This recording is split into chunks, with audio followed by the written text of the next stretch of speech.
Good evening students.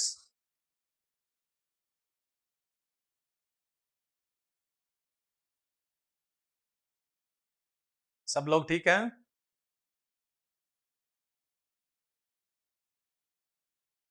Audio video सब proper है?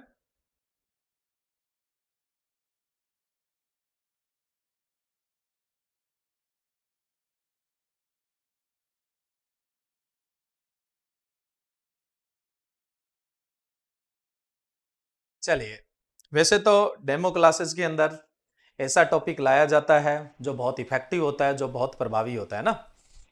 लेकिन शुरुआत तो हमेशा क्या होता है, जीरो से ही होता है। जीरो, एक, दो, तीन, उसी तरीके से अपने जो फर्स्ट लेक्चर होना चाहिए वो इंट्रोडक्शन टू एग्रीकल्चर ही होना चाहिए। तो अब डिस्कस करेंगे इंट्रोडक्शन टू एग्रीकल्चर। इसमें भी बहुत सारे लॉजिक हैं, बहुत सारी ट्रिक्स हैं जो आपके काम आएगी, है ना। कुछ ऐसी बेसिक चीजें हैं जो आपके हमेशा के लिए क्या है, कॉन्सेप्ट है, वो डेवलप हो जाएंगे। तो इसलिए अपने जो फर्स्ट लेक्चर है वो इंट्रोडक्शन टू एग्रीकल्चर से ही स्टार्ट करेंगे। चलिए, जब भी आप किसी भी सब्जेक्ट को स्टार्ट करते हैं तो उससे पहले ये आता है कि ये जो वर्ड है, जो सब्जेक्ट का नाम दिया गया है, ये जो वर्ड है ये कौन सी लैंग्वेज से इंट्रोड्यूस हुआ है। जैसे आप एग्रीकल्चर के लिए बोलते हैं, agriculture word derived from Latin word, यानी एग्रीकल्चर वर्ड है वो लेटिन लैंग्वेज से लिया गया है। अब ये लेटिन से क्यों लिया गया, इसके पीछे क्या कॉन्सेप्ट काम करते हैं, ये भी तो इंपॉर्टेंट चीज है। देखो, वर्ड फॉर्मेशन को लेकर या वर्ड के ओरिजिन को लेकर हम जिस तरह की ट्रिक का डिस्कस करेंगे उसमें ऑलमोस्ट आपके एग्रीकल्चर और अलाइड सब्जेक्ट के जितने भी वर्ड है वो सारे के सारे कवर हो जाएंगे। ऐसा नहीं है आपको ऐसा याद करना पड़ेगा फॉरेस्ट्री लेटिन वर्ड है और जो जंगल है वो संस्कृत वर्ड है, सेकेरम है वो संस्कृत वर्ड है, वो सारे के सारे हम एक साथ है वो क्लियर कर लेंगे। चलिए, आप लोगों के जो भी क्वेश्चन है वो क्लास के लास्ट में डिस्कस करेंगे। हाँ, टॉपिक से संबंधित, टॉपिक से रिलेवेंट कोई भी क्वेश्चन आए तो आप बीच में पूछ सकते हैं। जैसे ही बीच में थोड़ी सी स्ट्रेस आएगा, रुकावट आएगी, वहां पर मैं उसका रिप्लाई कर दूंगा, ठीक है। चलिए, अगर मैं बीच बीच में सारे कमेंट्स आप लोगों के पढ़ता रहा तो आपको बढ़िया तरीके से कैसे एक्सप्लेन कर पाऊंगा या आप उस चीज को बेहतरीन ढंग से कैसे समझ पाएंगे।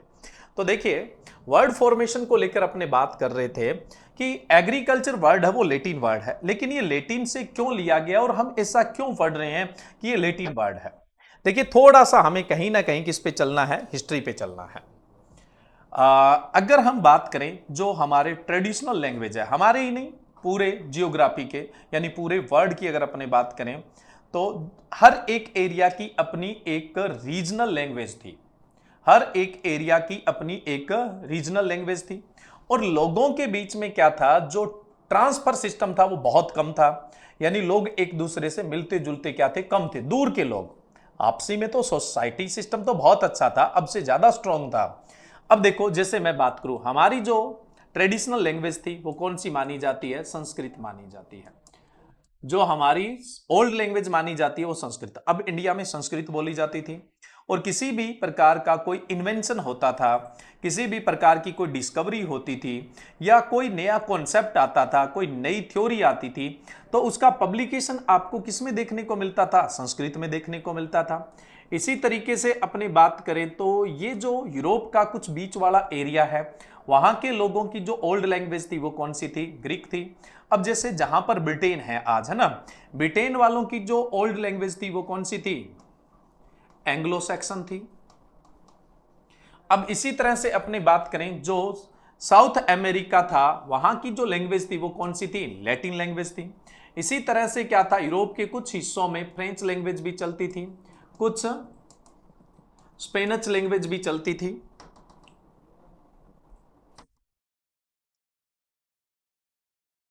स्पेनिश लैंग्वेज भी चलती थी, ठीक है।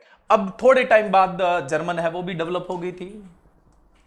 और आपको पता है कि फर्स्ट सेंचुरी के अंदर जो रोमन्स थे वो बहुत डोमिनेंट थे, तो उनकी अपनी एक लैंग्वेज थी, कौन सी थी, रोमन। ये सब ओल्ड लैंग्वेज थी। अब क्या है, जिस जगह पर जहां पर जैसी डिस्कवरी होती थी वो लोग अपनी रीजनल लैंग्वेज के अंदर ही पब्लिकेशन करते थे। अब रीजनल लैंग्वेज में पब्लिकेशन हो गया। अब मान लो कि संस्कृत में कोई पब्लिकेशन हुआ है, जर्मन वाले को नहीं समझ में आएगा, ग्रीक वाले को समझ में नहीं आएगा, एंग्लो सेक्शन वाले को समझ में नहीं आएगा, रोमन वाले को नहीं समझ में आएगा, लैटिन वाले को नहीं आएगा। यानी एक रीजन के लोगों का पब्लिकेशन दूसरे रीजन के लोगों को समझ में नहीं आता था। तो उस टेक्निक का, उस थ्योरी का, उस डेवलपमेंट का, उस डिस्कवरी का जो बेनिफिट है वो एक पर्टिकुलर जियोग्राफी को ही मिल पाता था। वर्ल्ड वाइड वो बेनिफिट है वो नहीं मिल पाता था। अब क्या है, पुर्तगीज इधर उधर घूमने लगे, कुछ जगहों पे उन्होंने रूलिंग भी की, अपना राज भी किया, लेकिन ब्रिटिश उनसे भी आगे निकले। तो ब्रिटिश ने लगभग क्या है, पूरा वर्ल्ड है वो कवर कर लिया, सभी कोनों में, कहीं पे बिजनेस किया, कहीं पे रूलिंग करने लगे। गए तो बिजनेस के पर्पज से थे, लेकिन रूलिंग भी करने लग गए थे। अब ब्रिटिश लोगों को ये सबसे बड़ी दिक्कत आ रही थी लैंग्वेज वाली। एक रीजन से दूसरे रीजन में जा रहे थे, तो इनके लिए सबसे बड़ा जो बैरियर था वो कौन सा था, लैंग्वेज बैरियर था। अब लैंग्वेज बैरियर की वजह से चाहे उनका बिजनेस है, चाहे रूलिंग है, वो काफी इफेक्ट होता था। तो ब्रिटिश ने, अब देखो ब्रिटिश तेज तो थे, तभी तो क्या है, पूरे वर्ल्ड के अंदर बिजनेस कर गए और उसके अलावा बहुत सारी कंट्री पे अपनी रूलिंग भी कर गए। तो तेज तो थे, उन्होंने सोचा यार इस प्रॉब्लम को सॉर्ट आउट करते हैं। तो उन्होंने सॉर्ट आउट करने के लिए जो लैंग्वेज के फिलोसफर लोग थे उनको एक स्टेज पे, एक मंच पे इनवाइट किया, बोला भाई ये प्रॉब्लम है और इसको किसी तरीके से आप सॉर्ट आउट कर दीजिए। तो फिर एक सॉल्यूशन निकल के आया कि हम एक कोई ऐसी नई लैंग्वेज डेवलप करते हैं जो बहुत इजी हो, जो बहुत छोटी हो और जिसके अंदर कोई भी मॉडिफिकेशन होता है, कोई भी अपडेट होता है वो एक्सेप्टेबल हो। जैसे मान लो ओल्ड लैंग्वेज है, जो हमारी ट्रेडिशनल लैंग्वेज है, संस्कृत है, किसी एरिया की ग्रीक है, एंग्लो सेक्सन है, ये जो लैंग्वेज है ना ये बहुत लंबी है, इनके जो रूल है वो रिज रूल है, यानी बहुत कठोर है, इनमें कोई मॉडिफिकेशन है वो एक्सेप्टेबल नहीं है। जैसे अपनी ओल्ड लैंग्वेज कौन सी है, संस्कृत, उसमें अगर ये लगा हुआ और हमने वर्ड लिखते समय ये निशान नहीं लगाया है तो हमारा जो वर्ड है वो क्या कर दिया जाएगा, गलत मान लिया जाएगा। तो जो पुरानी भाषाएं हैं, ओल्ड लैंग्वेज है, वो बहुत लंबी है, प्लस उनमें एक्सेप्शंस नहीं है या बहुत रेयर एक्सेप्शंस है, तभी तो लंबी है वो भी। उनके पास क्या है, हर एक चीज के लिए अपना एक वर्ड है, तो एक्सेप्शन होने के चांसेस नहीं है, तो उनमें एक्सेप्शन भी, अपवाद भी कम है, प्लस क्या है, रिज रूल देखने को मिलते हैं, यानी कठोर नियम कायदे कानून है वो देखने को मिलते हैं। तो इनमें तो आप मॉडिफिकेशन कर नहीं सकते। अब क्या यहां पे सॉल्यूशन निकल के आया कि एक नई लैंग्वेज डेवलप की जाए जिसमें वर्ड्स बहुत कम हो। अब देखो हम वर्ड्स की बात करें तो 26 के अंदर ही क्या है आपके जनरली अपने बात करें वॉवल्स आ जाते हैं, कॉन्सोनेंट आ जाते हैं, आप पढ़ते हैं 21 क्या है कॉन्सोनेंट है और जो 5 है वो वॉवल्स है, ऐसे करके 26 वर्ड की क्या लैंग्वेज है ये। और जब ये लैंग्वेज डेवलप हुई थी इंग्लिश, तब इसकी डिक्शनरी में 12,000 वर्ड ही थे सारे के सारे, तो ये बहुत छोटी लैंग्वेज थी इनके कंपैरिजन में। प्लस इसमें रिज रूल नहीं बनाए गए, यानी कोई भी मॉडिफिकेशन बहुत बड़ी पॉपुलेशन अगर उसको एक्सेप्ट कर लेती है तो ये लैंग्वेज भी उसको क्या कर लेगी, एक्सेप्ट कर लेगी। यानी इसमें रिज रूल नहीं थे, नियम कायदे कानून हार्ड नहीं थे, यानी इसमें मॉडिफिकेशन हो सकता था। तो अब इंग्लिश किसी रीजन की कोई लोकल लैंग्वेज तो थी नहीं, इंग्लिश तो डेवलप की गई है। हम ऐसे ही बोलते हैं कि जो ब्रिटिश थे, अंग्रेज थे, उनकी भाषा इंग्लिश थी, नहीं भाई, उन्होंने डेवलप करवाई थी, इंग्लिश किसी रीजन की भाषा नहीं थी। जब इंग्लिश को डेवलप किया गया तो इंग्लिश के पास अपना खुद का कोई वर्ड थोड़ी था, उसने कुछ वर्ड संस्कृत से ले लिए, कुछ ग्रीक से ले लिए, कुछ एंग्लो सेक्सन से ले लिए, कुछ रोमन से ले लिए, कुछ लैटिन से, कुछ फ्रेंच से, ऐसे करके जिस जिस रीजन में जैसी लैंग्वेज थी और उस लैंग्वेज में कोई इजी वर्ड पढ़ रहा था और जो प्रोनाउंशिएट करने में और अंडरस्टैंडिंग में इजी था वो इंग्लिश में इन्होंने ऐड कर लिया, या तो हूबहू ऐड कर लिया या उसमें कुछ मॉडिफिकेशन करके ऐड कर लिया। इसके बावजूद यानी इसके रिजल्ट से क्या है, जो लैंग्वेज डेवलप हुई वो कौन सी डेवलप हुई, इंग्लिश डेवलप हुई। तो इस तरह से इंग्लिश लैंग्वेज को डेवलप किया गया है। अब हम लिटरेचर पढ़ रहे हैं मोस्ट ऑफ इंग्लिश का, तो उसमें बहुत सारे वर्ड आते हैं, इसलिए पूछ लिया जाता है ये कौन सी लैंग्वेज से लिया गया, ये कौन सी लैंग्वेज से लिया गया है। तो दुनिया की सबसे आसान भाषा, इजी लैंग्वेज है डेवलप की गई, वो कौन सी है, इंग्लिश है, क्योंकि इंग्लिश एक डेवलप लैंग्वेज है और इसका ऑब्जेक्ट ही क्या था, इसको इजी किया जाए और पूरे वर्ल्ड के अंदर इसे इंटरनेशनल लैंग्वेज के रूप में लागू किया जाए। तो इंग्लिश एक डेवलप लैंग्वेज है जिसमें जो अपनी पुरानी ओल्ड लैंग्वेजेस थी उनसे वर्ड है वो क्या है, कैरी किए गए हैं, या तो उन्हें हूबहू रखा गया या फिर उनके अंदर क्या है, मॉडिफिकेशन किया गया, और इस तरह से वर्ल्ड की सबसे इजी लैंग्वेज तैयार हुई, कौन सी, इंग्लिश। इंग्लिश में रिज रूल नहीं रखे गए। फॉर एग्जाम्पल, एक सिंपल सा एग्जाम्पल ले लेता हूं मैं, जैसे सबसे पहले जो इंग्लिश डेवलप हुई वो कहां पे डेवलप हुई थी, यूके के अंदर डेवलप हुई। तो यूके वालों ने अपनी जो इंग्लिश लिखी उसके अंदर कलर की जो डेफिनेशन है वो ये लिखी, डेफिनेशन क्या, स्पेल ये लिखी COLOUR, ये इन्होंने क्या है इसकी स्पेल लिखी। अब यूके से ये इंग्लिश किसके पास गई, अमेरिकन के पास गई, तो उन्होंने बोला यार ये यू का तो कोई मीन्स ही नहीं है, तो उन्होंने क्या किया, कलर जो वर्ड है उसको, उसकी स्पेल को ऐसे बना दिया। अब ये स्पेल भी ठीक है, ये भी स्पेल ठीक है, तो यहां पे जो मॉडिफिकेशन हुआ है उसको एक्सेप्ट कर लिया गया, गलत नहीं माना गया, तो ये कलर का क्या हो गया, एक नया स्पेल आ गया। आजकल हम ये भी लिख लेते हैं, ये भी लिख लेते हैं, क्योंकि हमारे तो यहाँ ब्रिटिश राज करके गए हैं ना, तो हम यूके इंग्लिश के वर्ड ज्यादा यूज करते हैं, अमेरिकन इंग्लिश के वर्ड है वो कम यूज करते हैं। अब वो बात खत्म होगी कि ये यूके इंग्लिश है या फिर अमेरिकन इंग्लिश है। आजकल अपनी अपनी कंट्री में लोग अपने अपने हिसाब से मॉडिफिकेशन करने लग गए। जब भी आप कंप्यूटर चलाते हैं तो वहां पर क्या होता है, एक पूरी लिस्ट आ जाती है, UK English, American English, Indian English, Pakistan English, है ना, जर्मन इंग्लिश, सबकी अपनी एक लिस्ट आती है। तो सबने इंग्लिश को कुछ ना कुछ मॉडिफाई कर लिया, और इंग्लिश में क्या है, मॉडिफिकेशन के लिए छूट है, रिज रूल नहीं है। अब रिज रूल नहीं है तो जाहिर सी बात है इंग्लिश वर्ल्ड की सबसे इजी लैंग्वेज है। पहले आप जब फ्यूचर टेंसेज पढ़ा करते थे तो उसके अंदर पढ़ा करते थे सेल विल दोनों, आजकल विल अकेले से ही काम चल जाता है, सेल की जरूरत ही नहीं पड़ती है।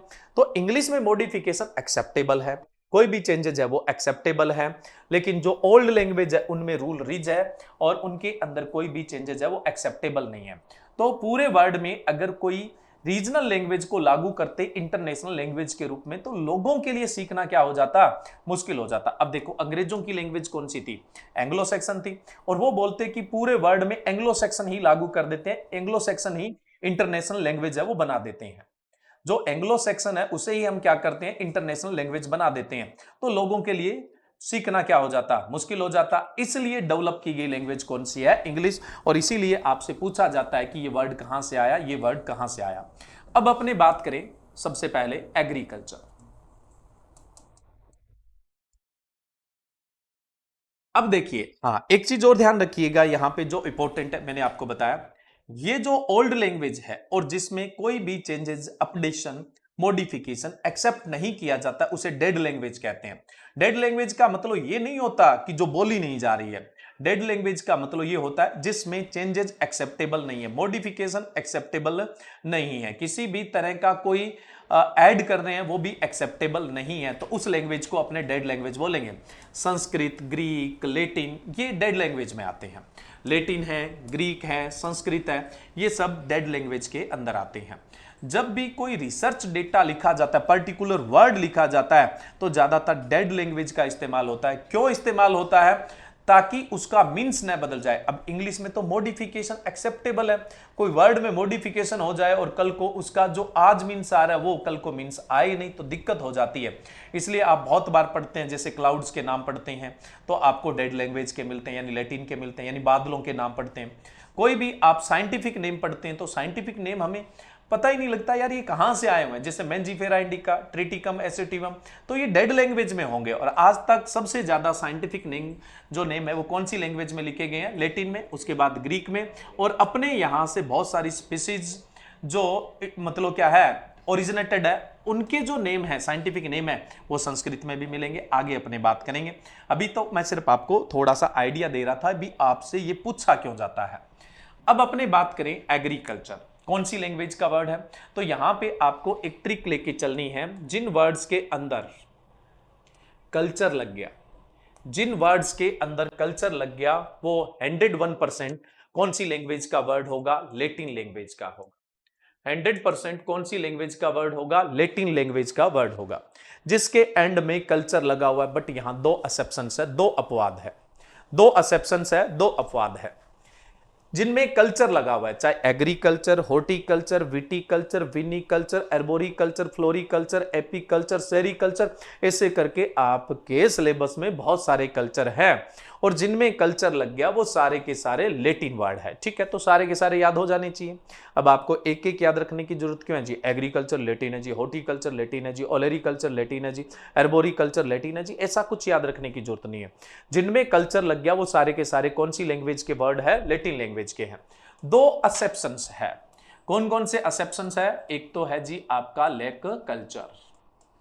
अब देखो लैक कल्चर में क्या हुआ, देखो वर्ड का मीन्स क्या आता है, इसमें स्टडी किसकी करते हैं, ये तो बाद की बात है, अभी तो हम सिर्फ वर्ड फॉर्मेशन की ही बात कर रहे हैं। जो लैक है वो तो ले लिया गया संस्कृत से, और जो कल्चर है वो लेटिन का ही है, क्योंकि आपने ट्रिक भी किस पे लगाई है, कल्चर पे। तो आपकी ट्रिक फेल नहीं है, आप बिल्कुल अपनी जगह ठीक है। लेकिन लैक कल्चर में हुआ आधा वर्ड तो ले लिया संस्कृत से और आधा ले लिया लेटिन से। तो लैक कल्चर कल्चर होते हुए भी कौन सी लैंग्वेज का वर्ड है, संस्कृत प्लस लेटिन का। इसी प्रकार से मैं बात करूं तो एक वर्ड है आपका सिट्री कल्चर। सिट्री कल्चर, सिट्री कल्चर में जो सिट्री वर्ड है, जो सिट्री वर्ड है वो तो कौन सी लैंग्वेज का है, ग्रीक लैंग्वेज का। और कल्चर आपका फेल नहीं हुआ है ट्रिक, ये कौन सी लैंग्वेज का है, लेटिन लैंग्वेज का है। यानी सिट्री कल्चर जो वर्ड है वो कौन सी लैंग्वेज का है, ग्रीक प्लस लेटिन का है। और लेक कल्चर है वो कौन सी लैंग्वेज का है, संस्कृत प्लस लेटिन का है। बाकी आपका कल्चर वाला कोई सा भी वर्ड आ जाए तो आप कौन सी लैंग्वेज में काउंट करेंगे, लेटिन में। और ये ट्रिक 100% फैक्ट है, कोई डाउट ही नहीं है इसमें कि कोई क्वेश्चन आपका गलत हो जाएगा, जरा सा भी गलत होने के चांसेस नहीं रहेंगे यहां पे। चलिए नेक्स्ट एक ट्रिक और बता देता हूं मैं। जब ट्रिक की बात चल रही है तो पहले वर्ड फॉर्मेशन के ट्रिक की बात कर लेते हैं। जो ट्रिक से काम चल जाता है फिर हमें एक एक लाइन नहीं पढ़नी पड़ेगी। जिन वर्ड्स के एंड में वाई है, एंड में वाई चाहे नोमी है चाहे लोजी है, चाहे वाई में नोमी है चाहे लोजी है, जिसके एंड में वाई लग गया वो कौन सी लैंग्वेज का वर्ड होगा, ग्रीक लैंग्वेज का वर्ड होगा। ये भी 100% एक्यूरेट ट्रिक की तरह काम करेगी। बट यहां दो एक्सेप्शंस है, यहां पर दो एक्सेप्शन है। और वाई वाले वर्ड का तो कोई अंत ही नहीं है, बहुत सारे वर्ड है। एंटमोलॉजी, पैथोलॉजी, जूलॉजी, है ना, botany, physiology, virology, bacteriology, pedology, edaphology. तो वाई वाले वर्ड्स तो बहुत सारे वर्ड आए, कोई सा भी पूछ ले आप क्या बोलोगे, ग्रीक से इंट्रोड्यूस है या ग्रीक से ओरिजिनेटेड वर्ड है। ठीक है, अब देखो मैंने कहा यहां भी दो एक्सेप्शंस है। ये दो एक्सेप्शन कौन कौन से हैं, एक तो है आपका पोमोलॉजी, एक तो कौन सा है, पोमोलॉजी, और दूसरा जो वर्ड है वो कौन सा है, फॉरेस्ट्री।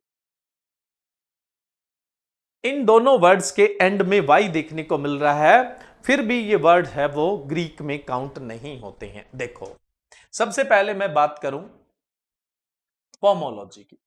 ये पोमो जो वर्ड है ये लेटिन के पोमम से आया हुआ है। ये तो बाद में बात करेंगे, पोमोलॉजी कौन से वर्ड से आया, इसका मीन्स क्या होता है, इसमें स्टडी क्या होती है, ये सब चीजें बाद की। अभी सिर्फ वर्ड फॉर्मेशन की बात है। जो पोमो वर्ड है वो तो लेटिन के पोमम से आया हुआ है। लोजी वाले पे तो आप ट्रिक लगा ही रहे हैं, तो ये कौन सी लैंग्वेज का होगा, ग्रीक लैंग्वेज का होगा। यानी पोमोलॉजी है वो लेटिन प्लस ग्रीक वर्ड है, पोमोलॉजी है वो लेटिन प्लस ग्रीक वर्ड है, ध्यान रखिएगा। अब बात बची फॉरेस्ट्री की। देखिए स्टूडेंट, जो फॉरेस्ट वर्ड है ये लेटिन लैंग्वेज का है, लेटिन लैंग्वेज का है। फॉरेस्ट जो वर्ड है वो लेटिन लैंग्वेज का है, जिसका मीन्स होता है आउटसाइड ऑफ विलेज, गांव के बाहर। जो फॉरेस्ट वर्ड है वो लेटिन लैंग्वेज का वर्ड है, जिसका मीन्स होता है आउटसाइड ऑफ विलेज, यानी गांव के बाहर। अब क्या है, पहले सिर्फ हम उस एरिया को फॉरेस्ट बोलते थे जहां पर प्लांटिंग ग्रुप है पूरे का पूरा, जो जनरली किस पर्पस से लगा हुआ है, इन्वायरमेंट प्रोटेक्शन के लिए और वाइल्ड लाइफ प्रोटेक्शन के लिए। जहां पर क्या है, ऐसा एरिया जहां पर प्लांट का पूरा ग्रुप है, जिसमें हरब सरब ट्री है ना, सब कुछ है, जो इन्वायरमेंट प्रोटेक्शन के लिए है और वाइल्ड लाइफ प्रोटेक्शन के लिए, उस एरिया को अपने क्या बोलते हैं, फॉरेस्ट बोलते हैं। तो सिर्फ पहले फॉरेस्ट वर्ड ही था, बाद मतलब फॉरेस्ट एक पर्टिकुलर जगह को बोलते थे, पर्टिकुलर पैलेस को बोलते थे फॉरेस्ट। बाद में इसकी स्टडी होने लगी तो इसका एक साइंस बना दिया गया, इसको एक सब्जेक्ट बना दिया गया। तो सब्जेक्ट बनाते समय फॉरेस्ट में सिर्फ और सिर्फ क्या ऐड कर दिया गया, RY ऐड कर दिया गया, फॉरेस्ट्री। तो वर्ड तो लेटिन का ही रहेगा, एंड में तो वाई है, उसके बावजूद भी फॉरेस्ट्री कौन सी लैंग्वेज का है, लेटिन लैंग्वेज का है। तो ध्यान रखें, पोमोलॉजी और फॉरेस्ट्री के एंड में वाई है, लेकिन फिर भी ग्रीक के नहीं है। पोमोलॉजी लेटिन प्लस ग्रीक का है और फॉरेस्ट्री है वो लेटिन का है। बाकी किसी के एंड में वाई आ जाए, वो सारे के सारे वर्ड कौन सी लैंग्वेज के हैं, ग्रीक लैंग्वेज के हैं। अब ज्यादा नहीं तो 100-125 क्वेश्चन आपके क्लियर हो जाने चाहिए इन दो ही ट्रिक से। बताओ बात समझ में आई या नहीं आई। कभी वर्ड फॉर्मेशन को लेकर, दो तरह के वर्ड फॉर्मेशन को लेकर आप क्वेश्चन गलत नहीं करेंगे। अभी मैं आपको और भी बहुत सारी ट्रिक्स है वो बताने वाला हूं वर्ड फॉर्मेशन को लेकर। फिर अपने एग्रीकल्चर स्टार्ट करेंगे। मैंने कहा ना इंट्रोडक्शन टू एग्रीकल्चर में बहुत लॉजिक है, बहुत ट्रिक है। देखो, अगर आप बिल्कुल बेसिक से चलेंगे, बिल्कुल जीरो से चलेंगे, हर एक लाइन का और हर एक वर्ड का मीन्स निकालते हुए चलेंगे, तो शुरू के कुछ लेक्चर है वो जरूर स्लो चलेंगे, लेकिन आगे आने वाले लेक्चर में हमारी समझ पहले से ही बढ़ जाएगी। और आजकल एग्जाम जो है वो बेसिक से ही आते हैं, न कि वन लाइनर से आते हैं, इसलिए आपको बेसिक तो क्लियर करना पड़ेगा। हर एक पॉइंट को अपने क्लियर करते हुए चलेंगे। तो देखिए, वर्ड फॉर्मेशन की बात चल रही थी, तो वर्ड फॉर्मेशन में मैंने बोला जिन वर्ड्स में कल्चर लगा हुआ है वो लैटिन है, 2 एक्सेप्शन बता दिए। जिन वर्ड के एंड में वाई लगा है वो ग्रीक वर्ड है, 2 एक्सेप्शन है वो भी मैंने यहां पर बता दिए हैं। अब देखो, लैटिन की बात चल रही थी, तो लैटिन में एक ट्रिक और बता देता हूं जो 100% एक्यूरेट तो नहीं है, बट आपके क्वेश्चन करने के लिए क्या है, काफी है, सफिशिएंट है। कोई एग्जाम में क्वेश्चन आ जाता है, आप उसको छोड़ते हो, उसकी बजाय उसको अटेम्प्ट करोगे तो सही होने के चांसेस है वो ज्यादा रहेंगे। जिन वर्ड्स में एल टी आर, इनमें से तीनों, 2 या 1 वर्ड ही लगा हुआ है और वो प्रोनाउंशिएट भी हो रहा है, क्योंकि बहुत सारे स्पेल में आप देखते हैं एल टी आर है वो प्रोनाउंशिएट नहीं होते हैं, साइलेंट होते हैं, लेकिन ये लगे हुए हैं और प्रोनाउंशिएट हो रहे हैं, तो मान के चलिएगा कि वो वर्ड भी कौन सी लैंग्वेज का है, लैटिन लैंग्वेज का वर्ड है। अब हम ऐसा कैसे पहचानते हैं? बस ऐसा होता है, किसी लैंग्वेज का फ्लो पकड़ना होता है, टोन पकड़नी होती है।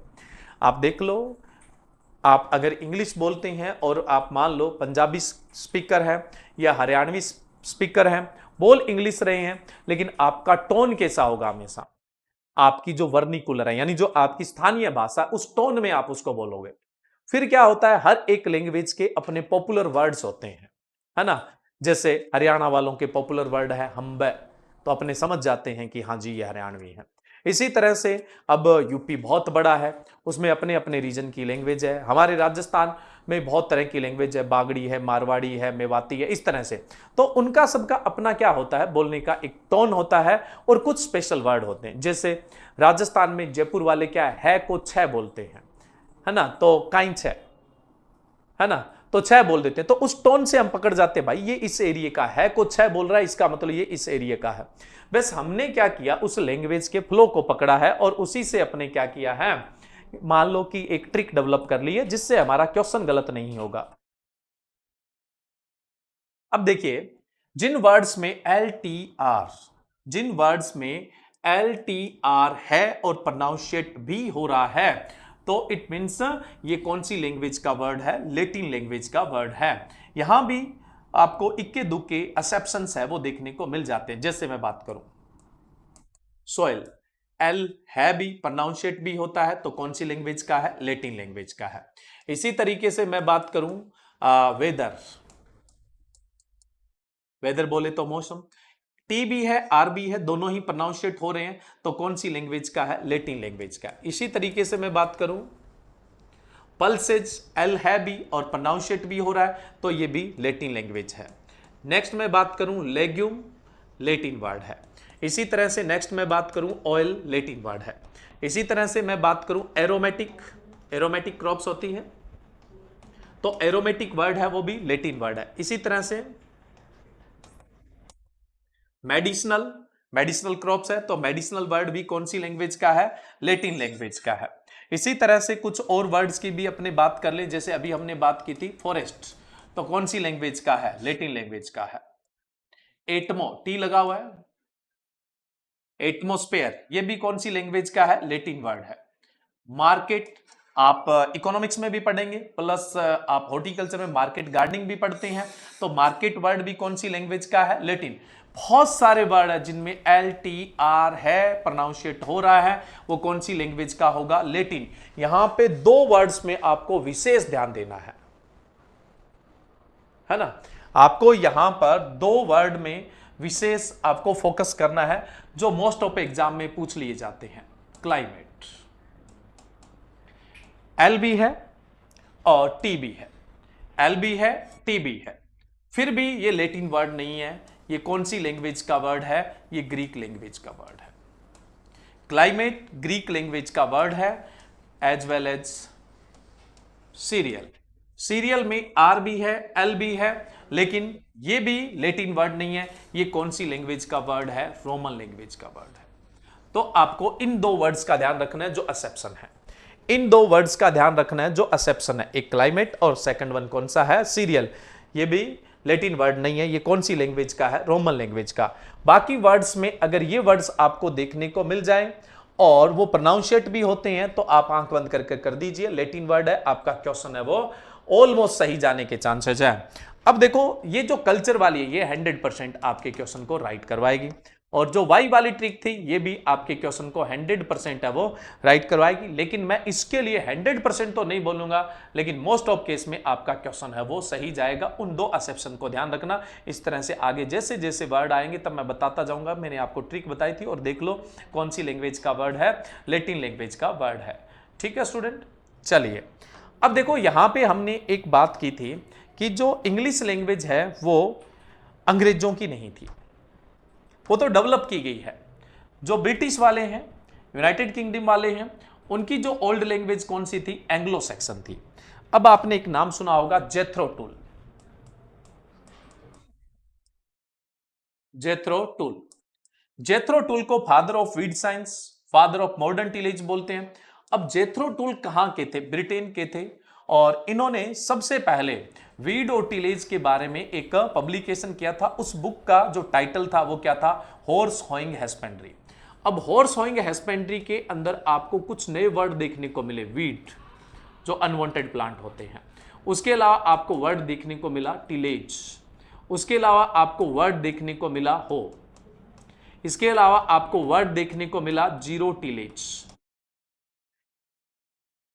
इस तरह के कुछ वर्ड्स है वो आपको हॉर्स होइंग हस्बेंड्री बुक में देखने को मिला था, जिसके राइटर कौन थे? जेथरो टूल थे। और ये जो चारों के चारों जो वर्ड है, ये चारों के चारों जो वर्ड है वो एंग्लो सैक्सन लैंग्वेज से लिए गए हैं। एंग्लो सैक्सन वर्ड लैंग्वेज से ये चारों के चारों वर्ड लिए गए हैं। पुराने एग्जाम उठा लीजिएगा, देख लेना कितनी बार पूछा गया है। पुराने एग्जाम उठा लीजिएगा और उनमें देख लेना ये कितनी बार पूछे गए हैं। बहुत बार पूछा जाता है, tillage word, weed word specially पूछे जाते हैं। लेकिन मैंने यहां पे हो भी मेंशन कर दिया है और जीरो टिलेज। अब इसके साथ साथ आपको एक बात और याद कर लेनी चाहिए कि ये चारों वर्ड किसके दिए हुए हैं? जेथरो टूल के दिए हुए हैं। और जेथरो टूल की कौन सी बुक में? Horse hoeing husbandry. कब पब्लिश हुई थी? 1731 के अंदर पब्लिश हुई थी।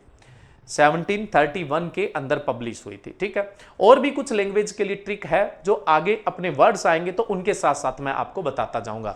जैसे संस्कृत के लिए भी ट्रिक है, रोमन्स के लिए भी ट्रिक है, सबके लिए ट्रिक है, जिससे हमें क्या है एक एक वर्ड्स को याद नहीं रखना पड़ेगा। आप इजिली क्या है इन चीजों को पहचान जाएंगे। तो हम सबसे पहले डिस्कस कर रहे थे एग्रीकल्चर। अब देखो एग्रीकल्चर की बजाय आपसे एग्जाम में पूछ लिया जाए कृषि वर्ड ड्राइव्ड फ्रॉम, और ये पूछ ले कृषि वर्ड ओरिजिनेटेड फ्रॉम। कृषि वर्ड है ये कौन सी लैंग्वेज से ओरिजिनेटेड है?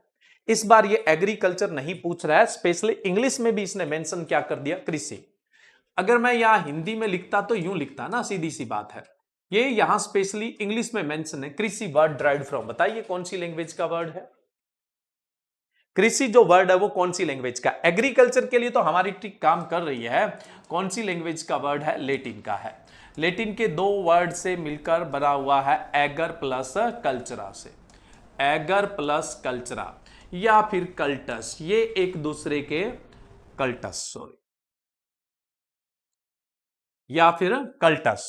कल्चरा और कल्टस एक दूसरे के सिनोनिम है। Agriculture word derived from two Latin word. First one is ager and second one is cultura और cultus. What आपसे पूछ ले कृषि वर्ड कौन सी लैंग्वेज का है, तब आप क्या बोलेंगे? कृषि वर्ड है वो कौन सी लैंग्वेज का है, तब क्या बोलेंगे आप? बोलिए, आंसर दीजिए।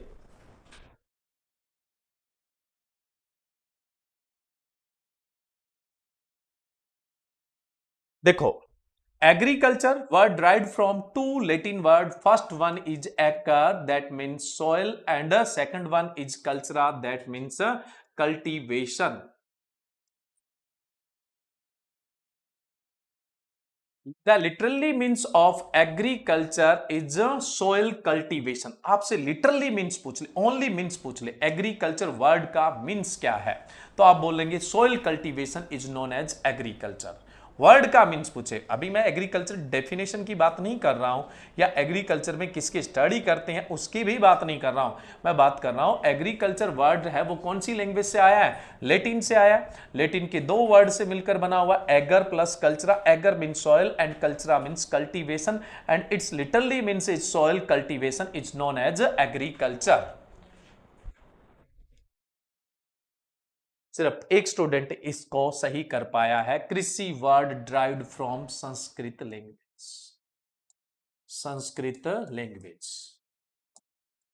कृषि जो वर्ड है वो संस्कृत का एक मेटल होता है, धातु होता है, जिसका नाम होता है cross metal. Cross metal Sanskrit में एक मेटल को बोलते हैं क्रिस मेटल, और उससे आया हुआ है कृषि वर्ड। तो ध्यान रखिएगा, आपसे एग्रीकल्चर पूछा गया है या कृषि पूछा गया है। अगर आपसे कृषि पूछा गया है तो संस्कृत वर्ड है, और आपसे एग्रीकल्चर पूछा गया है तो फिर कौन सी लैंग्वेज का वर्ड होगा, लैटिन लैंग्वेज का वर्ड होगा। क्लियर है स्टूडेंट। अब देखो, अब बात आती है डेफिनेशन की। हालांकि कॉम्पिटिटिव एग्जाम में डेफिनेशन मैटर नहीं करता है, लेकिन मैटर तो ये भी नहीं करता, हम एक ही लाइन में बोल सकते थे।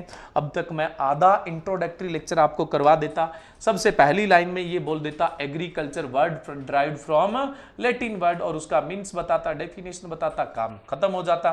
लेकिन हमारे पास यहाँ पे कितनी सारी नई बातें हैं वो आई हैं, तो जाहिर सी बात है डेफिनेशन डिस्कस करेंगे तो कितनी बातें और हमारे पास नहीं आएगी। Agriculture and art, science and technology, agriculture and art, science and technology, agriculture and art, science and technology, in which study of principle and practices of crop production, animal domestication, aquatic organism domestication and other related enterprises। देखो मैंने क्या बोला है, अभी बात करते हैं अपने एग्रीकल्चर एंड आर्ट। एग्रीकल्चर एक आर्ट है, साइंस है और टेक्नोलॉजी है। इसमें किस किस के प्रिंसिपल्स और प्रैक्टिस पढ़ी जाती है, मैंने बोला एक तो क्रॉप प्रोडक्शन की, वन बाय वन एक्सप्लेन भी करूंगा मैं आपको। एक तो हमने बोला कि इसमें हम किसकी स्टडी करते हैं, क्रॉप प्रोडक्शन की स्टडी करते हैं, ठीक है। दूसरा हमने बोला कि जो एनिमल डोमेस्टिकेशन है, कहने का मतलब एनिमल हस्बेंड्री की अपने क्या करते हैं, स्टडी करते हैं। उसके बाद मैंने तीसरा बोला एक्वेटिक ऑर्गेनिज्म, एक्वेटिक ऑर्गेनिज्म इनकी स्टडी करते हैं, और रिलेटेड एंटरप्राइजेज, जो भी रिलेटेड एंटरप्राइजेज हैं उनकी अपने स्टडी करते हैं, जो भी रिलेटेड एंटरप्राइजेज है उनकी अपने स्टडी करते हैं। देखो agriculture and art and science and technology, agriculture and art एक आर्ट है, साइंस एक विज्ञान है, टेक्नोलॉजी एक तकनीक है। अब आर्ट, साइंस और टेक्नोलॉजी से आप क्या समझेंगे, थोड़ा सा मैं सुपरफिशियल आपको बता देता हूं। सबसे पहले मैं बात करूं व्हाट इज साइंस। साइंस क्या है, देखो एनी नॉलेज, कोई सा भी नॉलेज है वो साइंस है, बट उस नॉलेज में क्या होना चाहिए, फैक्ट होने चाहिए और प्रिंसिपल होने चाहिए। ऐसा नॉलेज जिसमें फैक्ट है, जिसमें प्रिंसिपल है, ऐसा नॉलेज जिसका पास्ट है, जिसका प्रेजेंट है, और इस पर डिपेंड होकर फोरकास्टिंग हो सके, यानी फ्यूचर फोरकास्टिंग हो सके, वो साइंस है। ऐसा नॉलेज जिसका कोई स्केल ऑफ मेजरमेंट है, यानी जिसको मापा जा सकता है, उसे ही हम साइंस बोलेंगे। फॉर एग्जाम्पल, जैसे मान लो आप महाराणा प्रताप की हिस्ट्री की बात कर रहे हैं, वो आपका नॉलेज है, वो आपको पूरे का पूरा नॉलेज है, लेकिन उसमें फैक्ट और प्रिंसिपल कुछ नहीं है, और वो पास्ट है लेकिन प्रेजेंट से उसका कोई लेना देना नहीं है, और उस पास्ट के जरिए आप कोई फ्यूचर फोरकास्टिंग नहीं कर सकते हैं, तो वो साइंस में काउंट नहीं होगा। आपको एग्जाम में कोई क्वेश्चन मिलता है जिसमें ऐसा क्वेश्चन होता है जो आपने अपनी लाइफ में कभी नहीं देखा होता है, फिर भी आप क्या करते हैं, अपने बीएससी या एमएससी के एग्जाम दिए, उसमें एक पेज तक भरे आते हैं, तो मतलब आपके पास नॉलेज की तो कोई कमी है ही नहीं। है ना। तो लेकिन उसका स्केल ऑफ मेजरमेंट है। कई बार तो ऐसा होता है 1 नंबर की डेफिनेशन पूछी जाती है और आप पूरा पेज भर के आ जाते हैं, तो स्केल ऑफ मेजरमेंट ही खत्म हो गया। हमारे नॉलेज का तो स्केल ऑफ मेजरमेंट ही क्या हो गया, खत्म हो गया। ऐसा नॉलेज नहीं भाई जिसका स्केल ऑफ मेजरमेंट हो, यानी जिसमें फैक्टफुल बातें की जाती हो, आलतू फालतू की बातें नहीं की जाती हो, उसे हम क्या बोलेंगे, साइंस। हमारे तो एग्रीकल्चर में लगता ही साइंस है, बहुत सारे प्रिंसिपल है, बहुत सारे फैक्ट है ना। पास्ट प्रेजेंट के आधार पे बहुत सारी फोरकास्टिंग है वो देखने को मिलती है। तो जनरली एग्रीकल्चर तो साइंस है, इस बात में तो कोई डाउट नहीं है। तो साइंस वाली बात तो हमें जमती है। अब हम बात करें आर्ट, एग्रीकल्चर को हम आर्ट बोल सकते हैं या नहीं बोल सकते हैं। देखो, किसी के पास जो नॉलेज है उसको डेमोस्ट्रेशन करना ही क्या कहलाता है, आर्ट कहलाता है। अब मुझे जितना भी पढ़ाना आता है या मेरे पास जितना भी नॉलेज है, मैं आपके सामने क्या कर रहा हूं, डेमोस्ट्रेट ही तो कर रहा हूं उसको, तो वो मेरी आर्ट है। आपको खेत में सोविंग करनी आती, आप सोविंग कर रहे हो, तो वो क्या है, आपकी आर्ट है। नॉलेज का demonstration, demonstration of knowledge is known as art, या अपने स्किल भी बोल सकते हैं इसको, है ना। तो नॉलेज का जो डेमोस्ट्रेशन है, एग्रीकल्चर तो पूरा ही व्यवहारिक है, प्रैक्टिकली है, तो जाहिर सी बात है ये आर्ट तो है ही है। और बहुत सारे फार्मर है जिन्होंने क्या है, बहुत सारी नई टेक्निकें डेवलप की है, बहुत सारी वेराइटीज डेवलप की है, तो वो किसी कॉलेज से, यूनिवर्सिटी से बीएससी, एमएससी, पीएचडी की डिग्री नहीं लेके आए, बट उन्हें जो नॉलेज मिला अपने पेरेंट्स से, भाई बंधुओं से, फिर उन्होंने क्रिएटिविटी दिखाई और उन्होंने क्या है, कुछ नया कर दिया, तो वो उनकी आर्ट है भाई। किसान जो काम कर रहा है वो उसकी आर्ट है। किसी की आर्ट कमजोर है, किसी की आर्ट कैसी है, स्ट्रॉन्ग है। तो एग्रीकल्चर एक आर्ट भी है, साइंस भी है। अब बात आती है technology. What is technology? Technology को मैं टेक्नोलॉजी की तरह डिफाइन नहीं कर रहा हूं, अपने एग्रीकल्चर वालों की तरह डिफाइन कर रहा हूं। जिसमें टूल, इंप्लीमेंट और मशीनरी यूज होती है, वो टेक्नोलॉजी है। टूल सिंगल पार्ट होता है, उसको हम क्या बोलते हैं, टूल। बहुत सारे टूल को आप असेंबल कर दोगे, बहुत सारे टूल को आप असेंबल कर देते हो, तो उसको बोल देते हैं इंप्लीमेंट। जैसे मान लो प्लाऊ है, कल्टीवेटर है, डिस्क हैरो है, डिस्क प्लाऊ है, उसमें एक टूल थोड़ी लगा है, बहुत सारे टूल आप क्या कर देते हो, असेंबल कर देते हो, तो वो इंप्लीमेंट है। और जिसके अंदर गियर लगा हुआ है, कहने का मतलब जो गरारियां होती है, गियर होते हैं, वो लगे होते हैं, जिसमें खुद का मोशन होता है, जिस इंप्लीमेंट में मोशन हो गया वो मशीन कहलाएगी। तो जहां टूल, इंप्लीमेंट, मशीनरी यूज होती है वो टेक्नोलॉजी है। तो एग्रीकल्चर एक टेक्नोलॉजी है, इस बात में भी कोई डाउट नहीं है। फिर हमने बोला agriculture and art, science and technology in study of principle and practice of crop production. अब अगला जो वर्ड आया वो क्रॉप प्रोडक्शन आया।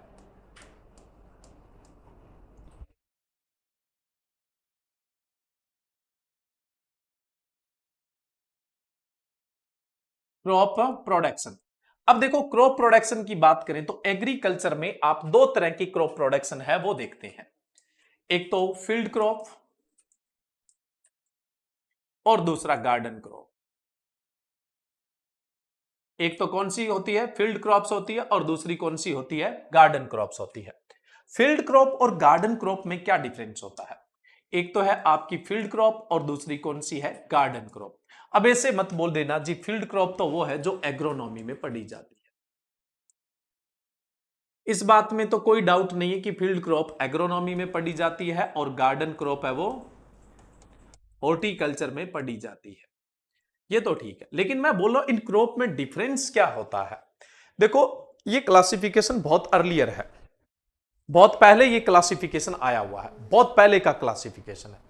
उस समय जो क्लासिफिकेशन का बेस था वो ये था कि इनसे जो कमोडिटी प्रोड्यूस होती है उसका यूज कैसा है। ऐसी क्रॉप जो हमारे लिए असेंशियल कमोडिटी की गुड्स प्रोड्यूस करती है उसे हम फील्ड क्रॉप कहते हैं।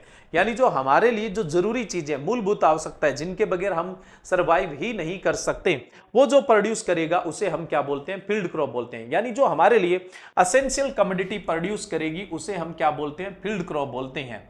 जैसे मैं बात करूं, सीरियल क्रॉप्स है हमारे लिए असेंशियल है, पल्सेज क्रॉप है हमारे लिए असेंशियल है, ऑयल सीड क्रॉप हमारे लिए असेंशियल है, डेयरी प्रोडक्ट हमारे लिए असेंशियल है, और डेयरी प्रोडक्ट को प्रोड्यूस करने के लिए फोडर क्रॉप की नीड होती है। तो फोडर क्रॉप किस में आ गई, फील्ड क्रॉप के अंदर आ गई। उसके बाद मैं बात करूं नेक्स्ट, फाइबर क्रॉप, रोटी, कपड़ा और मकान, है ना। जो फूड, क्लॉथ और जो हमारा शेल्टर है वो हमारे लिए एसेंशियल होता है। तो कपड़ा जो है, ठीक है, जो हमारी क्लॉथ है वो किससे बने हुए हैं, फाइबर से बने हुए हैं। तो फाइबर क्रॉप है वो भी किस में आएगी, फील्ड क्रॉप के अंदर आएगी। अब देखो, ये मैन्योरिंग वोन्योरिंग तो बहुत बाद में स्टार्ट हुआ है, इतना ज्यादा नॉलेज नहीं था। पूरे वर्ल्ड को नॉलेज देने के लिए हमारे इंडियन लिटरेचर काफी थे, जिनमें से एक यजुर्वेदा है। अपने 4 वेद है उसमें से एक यजुर्वेदा है। यजुर्वेदा के अंदर ही कृषि वर्ड देखा गया, यजुर्वेदा के अंदर ही उर्वर यानी फर्टिलिटी वर्ड देखा गया था, यजुर्वेदा के अंदर ही क्या है जो अपने कल्टीवेशन है उससे रिलेटेड बहुत सारी प्रैक्टिस है वो देखी गई थी। तो यजुर्वेदा की अगर बात करें तो यजुर्वेदा में सोइल फर्टिलिटी को मेंटेन करने के लिए बात कही गई थी। तो उसके लिए ये था कि जो प्लांट है ना वो ही सोइल के अंदर मिक्स कर दो, तो उसको हम आगे ग्रीन मैन्योर क्रॉप की तरह लेने लग गए। तो ग्रीन मैन्योर है वो भी किसमें आती है, फील्ड क्रॉप में। अगर फर्टिलिटी खत्म हो गई उगाओगे क्या भाई, तो फर्टिलिटी को तो बनाए रखना जरूरी है, और फर्टिलिटी बनाए रखने के लिए जो हमें क्रॉप लगानी पड़ेगी वो एसेंशियल कमोडिटी में ही आएगी। तो फील्ड क्रॉप में कौन कौन सी क्रॉप आती है, सीरियल आती है, पल्सेज आता है, ऑयल सीड आता है, फाइबर क्रॉप आती है, फोडर क्रॉप आती है, और उसके अलावा ग्रीन मैन्योर्स है वो आते हैं, और इवन कुछ केस क्रॉप भी आती है। वो केस क्रॉप क्यों आती है वो हम बाद में डिस्कस करेंगे। तो ये सब फील्ड क्रॉप्स के अंदर आते हैं। नेक्स्ट अपने बात करें गार्डन क्रॉप। जिस समय क्लासिफिकेशन हुआ उस समय गार्डन क्रॉप को क्या बोला गया था, वो क्रॉप जो फॉन्ड की क्रॉप है यानी शौक से लगाई जाती है, स्टेटस के लिए लगाई जाती है, उन क्रॉप्स को क्या बोलते हैं, गार्डन क्रॉप्स बोलते हैं। देखो पहले लोगों की जो न्यूट्रेंट के लिए डिपेंडेंसी थी वो फ्रूट और वेजिटेबल पे नहीं थी। फ्रूट और वेजिटेबल मेनली किसके सोर्स है, विटामिन्स और मिनरल्स के। विटामिन्स और मिनरल्स के मेजर सोर्स कौन है, देखो हमारी बॉडी को चाहिए कार्बोहाइड्रेट, उसका जो सोर्स है वो सीरियल है। हमारी बॉडी को चाहिए प्रोटीन, उसका सोर्स पल्सेज है। हमारी बॉडी को चाहिए फैट, उसका सोर्स ऑयल सीड क्रॉप है। मैं वेजिटेटिव सोर्स की बात कर रहा हूं, अदरवाइज प्रोटीन के सोर्स एनिमल फूड भी है, और फैट है उसके सोर्स डेयरी प्रोडक्ट भी है। मैं सिर्फ वेजिटेबल सोर्स की वेजिटेटिव सोर्स की बात कर रहा हूं। तो कार्बोहाइड्रेट के लिए सोर्स कौन सा है, सीरियल्स है। प्रोटीन के लिए सोर्स पल्सेज है। फैट के लिए सोर्स कौन सा है, ऑयल सीड क्रॉप है। बट उसके अलावा हमें मिनरल्स भी चाहिए, हमें विटामिन भी चाहिए, और फाइबर्स भी चाहिए। तो मिनरल्स और विटामिन का जो मेजर सोर्स है वो फ्रूट और वेजिटेबल है। लेकिन पहले हम क्या है, मिनरल्स के लिए और विटामिन के लिए फ्रूट और वेजिटेबल पे डिपेंड नहीं थे। पहले डेयरी प्रोडक्ट बहुत ज्यादा यूज होते थे। जो वेजिटेरियन पॉपुलेशन है उसकी मैं बात कर रहा हूं। तो पहले क्या है, हम डेयरी प्रोडक्ट पे क्या बहुत ज्यादा डिपेंड थे। और आपको ही पता है मिल्क है वो कंप्लीट फूड है, एग है वो भी अपने आप में कंप्लीट फूड में ही आता है। मिल्क की अगर मैं बात करूं तो मिल्क में आयरन की डेफिशिएंसी देखने को मिलती है, और विटामिन सी की डेफिशिएंसी देखने को मिलती है। बाकी सारे न्यूट्रिएंट्स अवेलेबल है। तो लोग डेयरी प्रोडक्ट कंज्यूम करते थे, उनके सारे न्यूट्रिएंट्स पूरे हो जाते थे, उन्हें फ्रूट और वेजिटेबल की रिक्वायरमेंट ही नहीं थी। लेकिन आज सोचो अगर लोग ज्यादा डेयरी प्रोडक्ट यूज करेंगे तो उनका फिजिकल वर्क उतना नहीं है जितना पहले हुआ करता था, जितना पहले हुआ करता। आजकल उतना फिजिकल वर्क कहां बचा है, उतना फिजिकल वर्क है ही नहीं। तो अब क्या है, अगर डेयरी प्रोडक्ट खा लेंगे तो फैट हमारी बॉडी में जाएगी, और एनिमल बेस्ड जो फैट होती है वो सैचुरेटेड होती है, जमने वाली होती है, वो हमारी बॉडी में कोलेस्ट्रॉल जमा देगी, और हमारी बॉडी में कोलेस्ट्रॉल जमा दिया तो ब्लड सर्कुलेशन कम हो जाएगा, और अटैक जैसी समस्या आती है। आजकल आप देखते हो बहुत कॉमन है। इसलिए आज आप डेयरी प्रोडक्ट पे डिपेंड नहीं रह सकते हैं। आपको मिनरल्स और विटामिन है वो फ्रूट और वेजिटेबल से ही पूरे करने होते हैं। लेकिन मैंने कहा ये क्लासिफिकेशन बहुत अर्लियर है। तो उस समय ये बोला गया कि जो एसेंशियल कमोडिटी प्रोड्यूस करता है वो फील्ड क्रॉप है, और जो फॉन्ड के लिए लगाया जाता है यानी फ्रूट और वेजिटेबल शौक की चीजें ही थी, जो फॉन्ड के लिए लगाया जाता है वो कौन सी है, गार्डन क्रॉप। फील्ड क्रॉप को आप एग्रोनॉमी में पढ़ते हो, और गार्डन क्रॉप्स को आप किस में पढ़ते हो, हॉर्टिकल्चर के अंदर है वो स्टडी करते हैं। तो ये मैंने बता दिया क्रॉप कितने टाइप्स की है, 2 टाइप्स की है। अब अपने और किसकी स्टडी करते हैं, बाकी तो ये सारी चीजें 1 बाय 1 है, बस मैं डेफिनेशन को एक्सप्लेन कर रहा हूं। नेक्स्ट है अपना एनिमल हस्बेंड्री। एनिमल हस्बेंड्री, हमने कहा हमारी जो डिपेंडेंसी थी किसके लिए, न्यूट्रिशन के लिए, वो एनिमल बेस्ड फूड पे बहुत ज्यादा थी। डेयरी पे भी थी और नॉन वेजिटेरियन के लिए, नॉन वेजिटेरियन फूड के लिए थी। तो एनिमल हस्बेंड्री में उन एनिमल्स को पढ़ा जाता है जो फार्मर की इनकम के सोर्स होते हैं। ऐसे एनिमल्स जो फार्मर को प्रोडक्शन देके उसकी इनकम को इंक्रीज करते हैं, या फिर उसको एनर्जी प्रोवाइड करवाते हैं, या फिर उसको क्या करते हैं, एनर्जी प्रोवाइड करवा के यानी ड्राफ्ट प्रोवाइड करवा के, एनर्जी प्रोवाइड करवा के यानी ड्राफ्ट प्रोवाइड करवा के उसकी जो कल्चर प्रैक्टिस है, ट्रांसपोर्टेशन है, उसको इजी करते हैं। सिर्फ उन्हीं एनिमल को एनिमल हस्बेंड्री में पढ़ा जाता है। भी ऐसे एनिमल्स जो फार्मर को कुछ प्रोडक्शन देके उसकी इनकम का सोर्स बन जाते हैं, वो एनिमल हस्बेंड्री में स्टडी होती है। या फिर ऐसे एनिमल्स जो क्या करते हैं, कल्चरल प्रैक्टिस को इजी करते हैं और ट्रांसपोर्टेशन को इजी करते हैं, उन एनिमल्स को ही एनिमल हस्बेंड्री में पढ़ा जाता है। कभी भी फोन्ड से, आजकल पेट डोमेस्टिकेशन का बहुत कॉमन आप क्रेज देखने को मिलता है, कोई कुत्ता पाल रहे, कोई बिल्ली पाल रहे, ये शौक से पाले जाते हैं, ये कभी भी एनिमल हस्बेंड्री में स्टडी नहीं होते हैं। एनिमल हस्बेंड्री में प्रोडक्टिव एनिमल्स या फिर जो ड्राफ्ट यानी एनर्जी प्रोवाइड करवाने वाले एनिमल्स है वो ही पढ़े जाते हैं। अब इंडिया में अगर मैं बात करूं 1961 के अंदर जो फार्म पे जितनी पावर चाहिए थी उसकी 93% पावर है वो एनिमल से आती थी। यानी जितनी हमें एनर्जी की रिक्वायरमेंट होती थी, यानी जितना हमारा काम होता था उसका 93% काम किससे होता था, एनिमल से होता था। अब मैकेनाइजेशन बढ़ने लग गया, वो बात अलग है। अभी इंडिया के अंदर जो फार्म एनर्जी है उसका कितने परसेंट एनिमल से आ रहा है, 5.1% ही आ रहा है हाल फिलहाल की अगर बात की जाए, क्योंकि अब मैकेनाइजेशन है वो क्या है, बढ़ गया है। तो एनिमल्स का जो ट्रेडिशनल एग्रीकल्चर है उसके अंदर बहुत बड़ा रोल रहा है, एक तो हमारे न्यूट्रिशन के लिए और दूसरा किसके लिए, एनर्जी के लिए। तो एनिमल हस्बेंड्री में सिर्फ उन्हीं एनिमल्स की स्टडी होती है जो प्रोडक्शन या इनकम के सोर्स होते हैं या एनर्जी प्रोवाइड करवाते हैं। तीसरा मैंने कौन सा बोला था यहां पे, तीसरा मैंने बोला था, नेक्स्ट अपने बात करें अब जो चौथी अपने मेजर ब्रांच है। पहले आप क्या करते थे, एग्रीकल्चर में 3 मेजर एंटरप्राइजेस पढ़ते थे या 3 मेन ब्रांचेस पढ़ते थे, यानी 3 उद्योगों को मेनली आप डिस्कस करते थे। अब हम क्या है, एग्रीकल्चर के अंदर मेन 3 की बजाय 4 एंटरप्राइजेस का डिस्कस करते हैं। 4 का क्यों डिस्कस करते हैं, चौथे को मेजर एंटरप्राइजेस के अंदर क्यों इन्वॉल्व किया गया है, वो भी अपने यहां पे रीजन की बात करेंगे। तो चौथा मेजर एंटरप्राइजेज कौन सा है, चौथा मेजर एंटरप्राइजेज है आपका एक्वा कल्चर। कौन सा है, एक्वा कल्चर है। चौथा जो मेजर एंटरप्राइजेज है वो कौन सा है, एक्वा कल्चर है। अब देखो एक्वा कल्चर का मतलब होता है एक्वेटिक प्रोडक्शन। एक्वा कल्चर का अगर मैं मोटा मोटा मीन्स की बात करूं तो जो एक्वेटिक यानी जलीय, जो भी एक्वेटिक, देखो एक्वा कल्चर है। अभी मैं आपको सिर्फ एग्रीकल्चर की डेफिनेशन की बात कर रहा हूं, यहां पे इनका डिटेल से डिस्कस नहीं कर रहा हूं, बस थोड़ा सा आइडिया दे रहा हूं भी एक्वा कल्चर क्या है।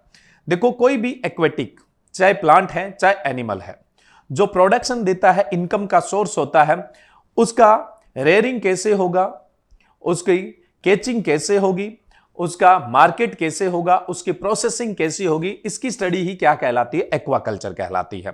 यानी जो एक्वेटिक ऑर्गेनिज्म है, सो सोर्स ऑफ इनकम है, उनकी स्टडी एक्वाकल्चर में करते हैं। पहले हम एग्रीकल्चर में मेजर 3 ब्रांचेज में चलते थे, agronomy, horticulture and animal husbandry. अब चौथा मेजर एंटरप्राइजेस गवर्नमेंट ने कौन सा डिक्लेयर कर दिया है, एक्वाकल्चर को एग्रीकल्चर का 4th मोस्ट एंटरप्राइजेस है वो डिक्लेयर कर दिया है। कारण क्या है, देखो 2019 से 2019 से इंडिया से जितना एग्रीकल्चर और एलाइड सेक्टर से एक्सपोर्ट होता है, इस एक्सपोर्ट में सबसे ज्यादा जो एक्सपोर्ट वैल्यू है, इंडिया से जितना एग्रीकल्चर और एलाइड सेक्टर से एक्सपोर्ट होता है उसमें सबसे ज्यादा जो एक्सपोर्ट वैल्यू है वो किसकी है, एक्वेटिक प्रोडक्ट की है। अब सबसे ज्यादा एक्सपोर्ट वैल्यू है तो जाहिर सी बात है उसे हम माइनर सेक्टर क्यों मान के चलें भाई, उसको हमें मेजर सेक्टर मानना चाहिए, माइनर क्यों मानना चाहिए भी। जब सबसे ज्यादा एक्सपोर्ट वैल्यूज आ रही है तो मेजर सेक्टर होना चाहिए।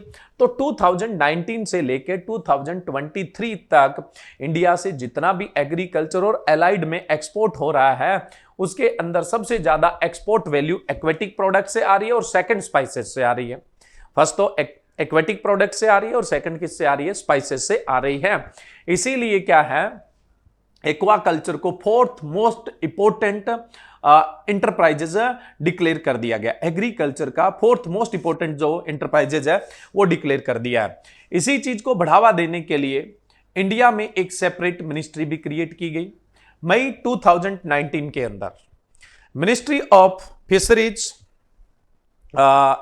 Animal husbandry and dairying. Ministry of fisheries, animal husbandry and dairying कब क्रिएट की गई, मई 2019 के अंदर। और ये करंट की चीज है, ये तो आपको याद रखनी है। Ministry of fisheries, animal husbandry and dairying कब क्रिएट की गई थी, मई 2019 के अंदर क्रिएट की गई थी। मई 2019 के अंदर क्रिएट की गई थी, जो ministry of fisheries, animal husbandry and dairying है वो। तो अब एक्वाकल्चर है वो एग्रीकल्चर की मेजर ब्रांच है, तो अपने यही बोलेंगे ना, agriculture and art, science and technology in which study of agronomy, horticulture, animal husbandry, we can say in which study of crop production, animal domestication, aquatic production and related enterprises. अब देखो related enterprises का means क्या होता है, संबंधित उद्यम का मतलब क्या होता है। देखिए रिलेटेड एंटरप्राइजेज का मीन्स ये होता, देखो ये जो एंटरप्राइजेज है, ये जो उद्योग है, ये सेल्फ डिपेंडेंट है, अपने हिसाब से चलते हैं। लेकिन कुछ ऐसे एंटरप्राइजेज है जो अकेले है ना, वो रन नहीं होते हैं, कहीं ना कहीं इन पे डिपेंड होके चलाए जा सकते हैं। जैसे मैं बात करूं बी कीपिंग, जिसको आप एपी कल्चर में पढ़ते हैं। बी कीपिंग, हनी प्रोडक्शन जो है वो आपको प्लांट्स के साथ ही डोमेस्टिकेट करना पड़ेगा, उनका बी कीपिंग है वो करनी पड़ेगी। अकेला बी कीपिंग तो आप कर ही नहीं सकते, बिना प्लांट के बी कीपिंग कर सकते हैं, नहीं कर सकते ना। तो बी कीपिंग कहीं ना कहीं क्रॉप प्रोडक्शन पर डिपेंड है। इसी तरह से सिल्क प्रोडक्शन, जिसको आप सेरीकल्चर में डिस्कस करते हैं, और लेक प्रोडक्शन, जिसको आप लेक कल्चर के अंदर स्टडी करते हैं। तो ये क्या है, रिलेटेड एंटरप्राइजेज में आता है। तो हम कंप्लीट डेफिनेशन बोल सकते हैं, agriculture and art, science and technology in which deal crop production, animal domestication, aquatic production and related enterprises. मतलब ये सब चीजें क्या है उसके अंदर अपने डील करते हैं। अब ये सब चीजें अपने को बहुत बेहतरीन ढंग से कब समझ में आएगी, जब अपने ब्रांचेज ऑफ एग्रीकल्चर का डिस्कस करेंगे। तो अब हम बात करते हैं branches of agriculture. Branches of agriculture में चले तो सबसे पहले हम मेजर ब्रांचेज की बात करेंगे। मेजर ब्रांचेज कितनी है, 4 है। मेजर एंटरप्राइजेज कितने हैं, 4, एग्रोनॉमी, हॉर्टिकल्चर, एनिमल हस्बेंड्री और एक्वाकल्चर। तो फर्स्ट ऑफ ऑल अपने जो डिस्कस करते हैं वो करते हैं एग्रोनॉमी का। देखिए एग्रोनॉमी, कल मैंने आपको एक ट्रिक बताई थी, जिन वर्ड्स के पीछे वाई होता है वो ग्रीक वर्ड है।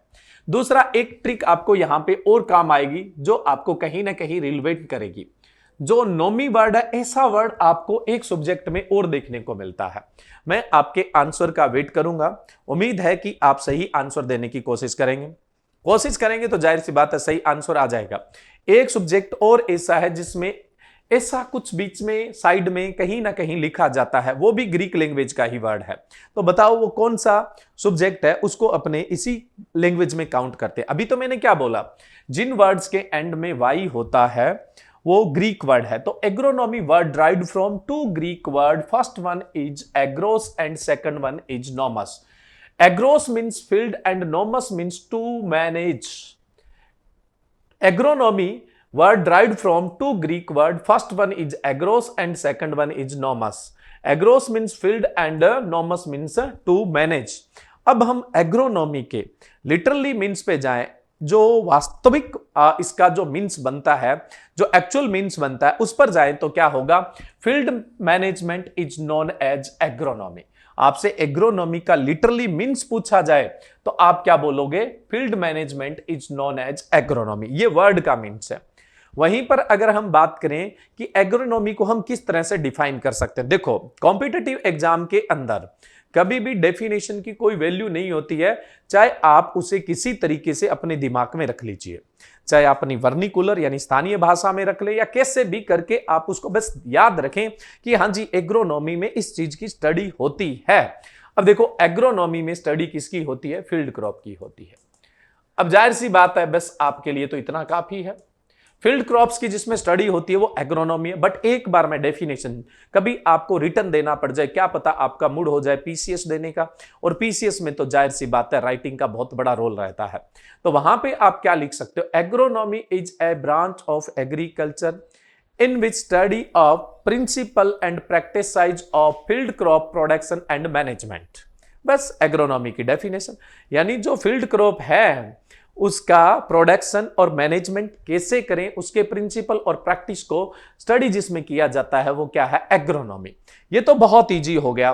बट देखो फील्ड क्रॉप कौन सी है, अब मैंने पिछले लेक्चर में, प्रीवियस लेक्चर में आपको बताया था, फील्ड क्रॉप मींस होता है जो हमारे लिए एसेंशियल कमोडिटी प्रोड्यूस करती है, ऐसी क्रॉप्स को हम क्या बोलते हैं, फील्ड क्रॉप्स। अब ये फील्ड क्रॉप कौन कौन सी है, क्या बताया था मैंने, जो हमारे लिए एसेंशियल कमोडिटी प्रोड्यूस करती है उसे हम क्या बोलते हैं, फील्ड क्रॉप बोलते हैं। देखिए स्टूडेंट गौर करिएगा, मैंने अभी आपको क्या बोला, आपने किसी ने भी कोई सेटिस्फैक्टरी आंसर किया नहीं है, है ना, या तो आप कमजोर है या फिर आपने कभी हर एक वर्ड के मीन्स के साथ पढ़ने की कोशिश ही नहीं की है। हो सकता है इस वजह से आप पीछे 2, 3, 4, 5 कंपटीशन दे चुके होंगे और आप क्रैक नहीं कर पाए होंगे। ये सबसे मेन रीजन होता है। बहुत सारे स्टूडेंट को ये भी लगता होगा कि यार ऐसे धीरे धीरे पढ़ते हैं तो फिर हम सिलेबस को कब कवर कर लेंगे। अरे भाई, ये मन का वहम होता है। हर चीज का मीन्स निकाल के बहुत अच्छे से अगर पढ़ोगे तो 6 मंथ से ज्यादा का टाइम नहीं लगता है। उसके बाद आप किसी भी एग्जाम को क्रैक कर सकते हैं, आपको कोई नहीं रोक सकता। आप वन लाइनर पढ़ रहे हैं, है ना, और टीचर इधर उधर की बात कर रहा है तो उससे आपका सिलेक्शन नहीं होता है। पीपीटी खूबसूरत होने से सिलेक्शन नहीं होगा, आपके नोट्स खूबसूरत होने से सिलेक्शन नहीं होगा। चाहे आपके नोट्स खूबसूरत नहीं है बट उसके अंदर जान होनी चाहिए, आपके दिमाग में वो चीजें इंफॉर्मेशन होनी चाहिए, तभी तो आप आंसर निकाल पाएंगे। देखो एक सिंपल एग्जांपल बताता हूं। पिछली बार मैंने सोयल के जैसे इस प्रकार से आपको डेमो क्लासेस प्रोवाइड करवा रहे हैं ना, तो पिछले बार मैंने क्या है, पिछले बैच के अंदर जो मैंने जनवरी से ही स्टार्ट कर दिया था, 15 जनवरी से, है ना, पिछला जो बैच है ये थर्ड बैच है ऑनलाइन का, ठीक है। तो जनवरी में जो बैच स्टार्ट किया था 15 जनवरी, अब क्या था, एग्जाम मेंस का कब था, 28 को, तो वो था इस सेशन के लिए। तो उसके अंदर मैंने 5 डेज के डेमो क्लासेस करवाए थे, उसमें सोयल में भी एक डेमो दिया था और एक मैंने जो डेमो दिया था वो सीड टेक्नोलॉजी का भी दिया था। तो अब उस सोयल के जो मेरे 4 दिन के लेक्चर थे ना, वहां से सोयल के सारे क्वेश्चन आगे जो आपके एग्जाम में थे, सिर्फ एक को छोड़ के। जितने भी सोयल के क्वेश्चन आपके पास डेमो है, मैं सिर्फ वही बात बोल रहा हूं जो मैं प्रूव कर सकता हूं, जिसके मेरे पास एविडेंस है। तो एविडेंस आपके पास है, आपके उसमें सोयल के वो लेक्चर अपलोड है, ठीक है। उसमें आप देख लो पिछले एएफओ में आए हुए क्वेश्चन। मैं कह रहा हूं कि है तो इंट्रोडक्टरी लेक्चर, हो सकता है आपको लगता है यार इंट्रोडक्टरी तो हम 5 ही मिनट में पढ़ सकते हैं, लेकिन 5 मिनट में सिर्फ पढ़ सकते हो, बेसिक क्लियर नहीं कर सकते। देखो जब आप पढ़ना स्टार्ट करते हैं, ये समझ लो कि मिड में पहुंच जाते हैं, हाफ में पहुंच जाते हैं, तब तक तो आपको लगता है टाइम, क्योंकि अब उस हाफ में हर एक चीज क्लियर करते हुए चले। आगे का जो हाफ है ना वो चुटकियों में होता है, क्योंकि पीछे का नॉलेज आपके पास बहुत है, किसी चीज को समझना नहीं पड़ता है, बस फटाफट फटाफट। अब जब आप बेसिक ढंग से कर लोगे ना तो क्रॉप आपकी 5 ही दिन की नहीं बचती है, अदरवाइज आप क्रॉप में कितनी एनर्जी है वो लगा देते हैं। तो इस चीज पे आपको ध्यान देना है। अब सिंपल सी बात कर रहा था कि जो नॉमी वर्ड है, ऐसा वर्ड इकोनॉमिक्स में है, इकोनॉमिक्स। अब आपसे पूछ ले कि इकोनॉमिक्स कौन सी लैंग्वेज का है, अब न तो इसमें वाई लगा हुआ है, न कल्चर लगा हुआ है, और मान लो कि आपने किसी ने नहीं पढ़ा है, इसका मतलब आप गलत करके आएंगे या क्वेश्चन छोड़ के आएंगे, क्योंकि आप रिलेवेंट नहीं कर रहे हैं। जब आपका बेसिक फंडा क्लियर होगा तो रिलेवेंट करेंगे, क्वेश्चन अटेम्प्ट करेंगे और वो क्वेश्चन आपको नंबर देके जाएगा, और वो ही आपको क्या है, औरों के कंपेरिजन में फ्रंट में लेके जाएगा। तो इस चीज का विशेष ध्यान रखना है। ऐसा नहीं जो लाइन चल रही है सिर्फ उसी पे चलो, उससे पिछली क्या थी, उससे अगली क्या है, और जो नहीं है यहाँ पे बोर्ड पे वो क्या हो सकती है, वो सारी चीजें आपके दिमाग में होनी चाहिए, तब जाके आप किसी भी एग्जाम को क्रैक कर सकते हैं। फिर पीसीएस भी मुश्किल नहीं है, ठीक है। और मैं हवा में बातें नहीं कर रहा हूं, मेरे सारे एग्जाम क्लियर है, ठीक है, जो मैंने दिए और बहुत अच्छी रैंक के साथ क्लियर है, ठीक है। जैसा पढ़ा रहा हूं वैसा ही खुद पढ़ने की कोशिश करता था।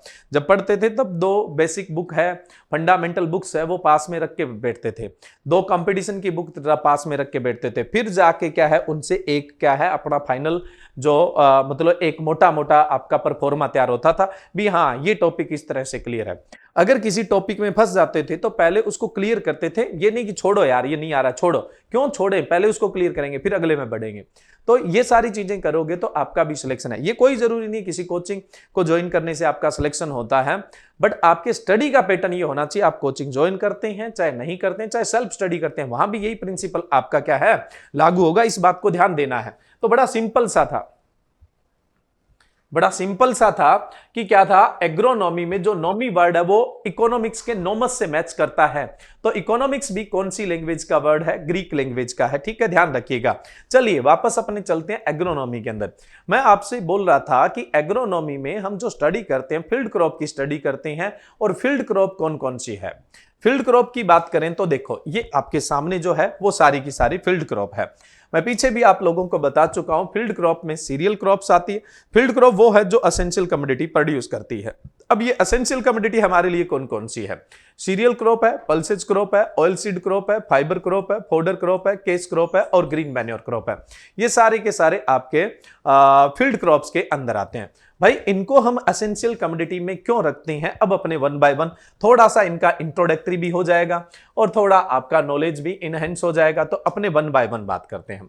सबसे पहले हम उठाते हैं cereal crops. Serial word derived from Roman words that means गोडेज of grain. Serial एक रोमन वर्ड है जिसका मीन्स होता है दानों की देवी। ठीक है, अब देखिए सीरियल क्रॉप हमारे लिए एसेंशियल कमोडिटी इसलिए है क्योंकि सीरियल क्रॉप है वो कार्बोहाइड्रेट का मेजर सोर्स है।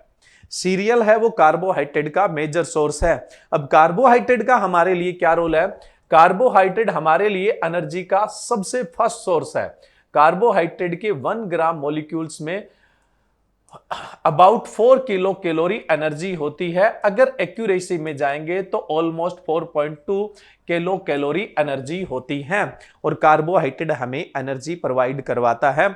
जैसे कोई व्हीकल पेट्रोल, डीजल, बैटरी यानी किसी न किसी फ्यूल से चलता है, उसी प्रकार हम जैसे बोल रहे हैं, सुन रहे हैं, मूवमेंट हो रही है, हमारी बॉडी में बहुत तरह की मेटाबॉलिक एक्टिविटीज हो रही है, तो उनके लिए एनर्जी की रिक्वायरमेंट है। ये एनर्जी हमें कहां से मिल रही है? ये एनर्जी हमें कार्बोहाइड्रेट से मिल रही है। ये एनर्जी हमें कहां से मिल रही है? कार्बोहाइड्रेट से मिल रही है। ठीक है, और कार्बोहाइड्रेट का इस वर्ड में सबसे मेजर सोर्स कौन है? सीरियल है। सीरियल में ऑलमोस्ट ये मान के चलिए 60 to 80% के लमसम कार्बोहाइड्रेट होता है। Cereals contain 60 to 80% carbohydrate and richest source of carbohydrate is paddy. Carbohydrate का जो रिचेस्ट सोर्स है वो कौन सा है? पैडी है।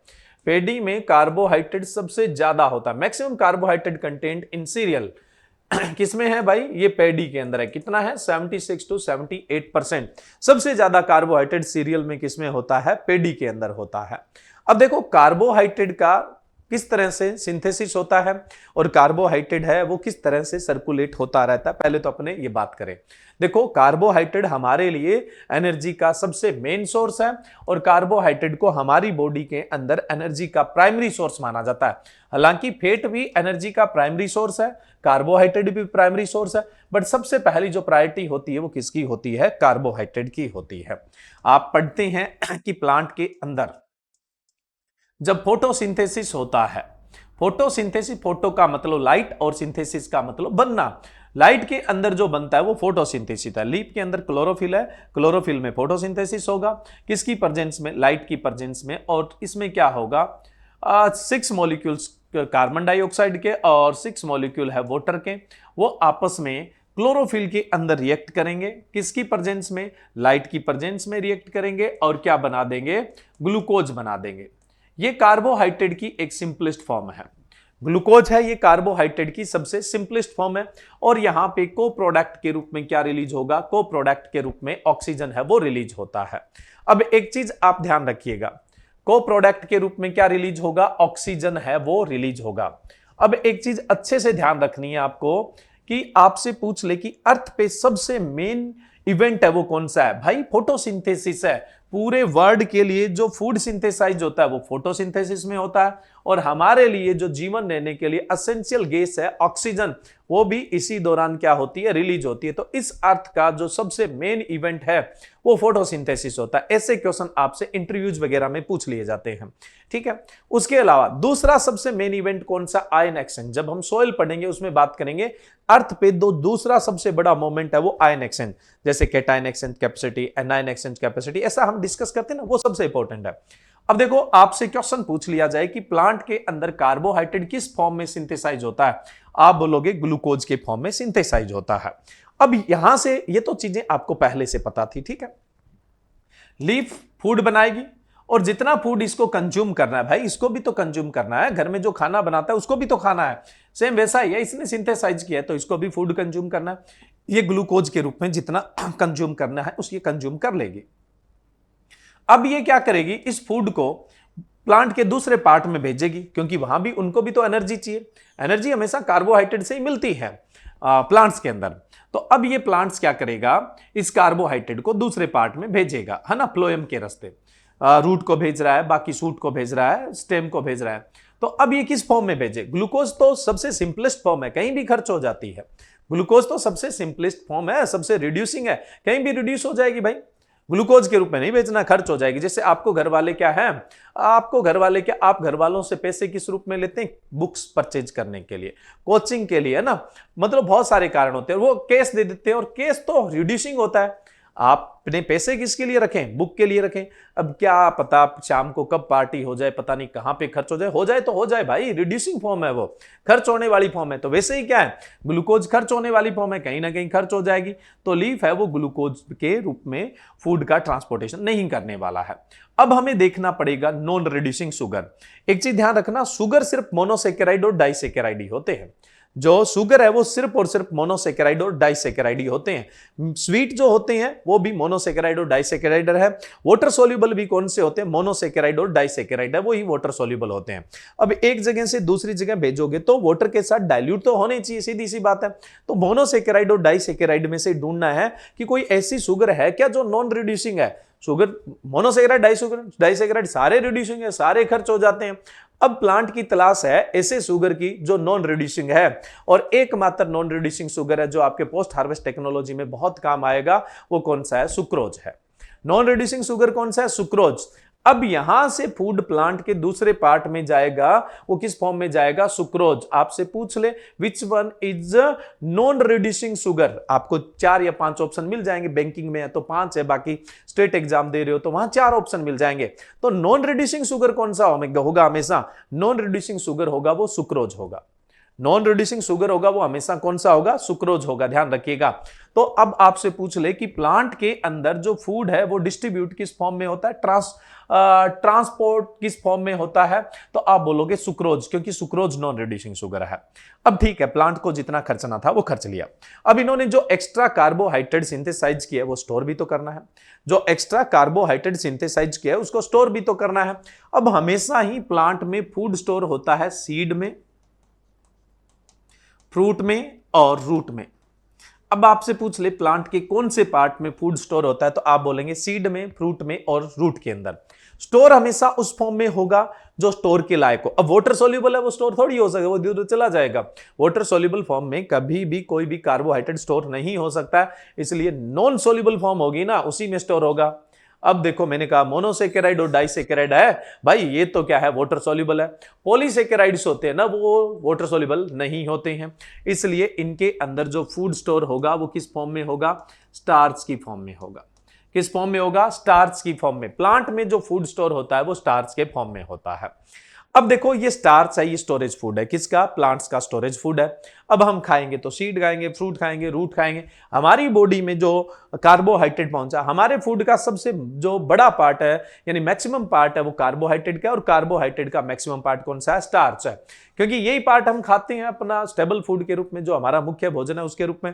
तो हमारे जो शरीर में जो फूड जाएगा वो स्टार्च फॉर्म में जाएगा।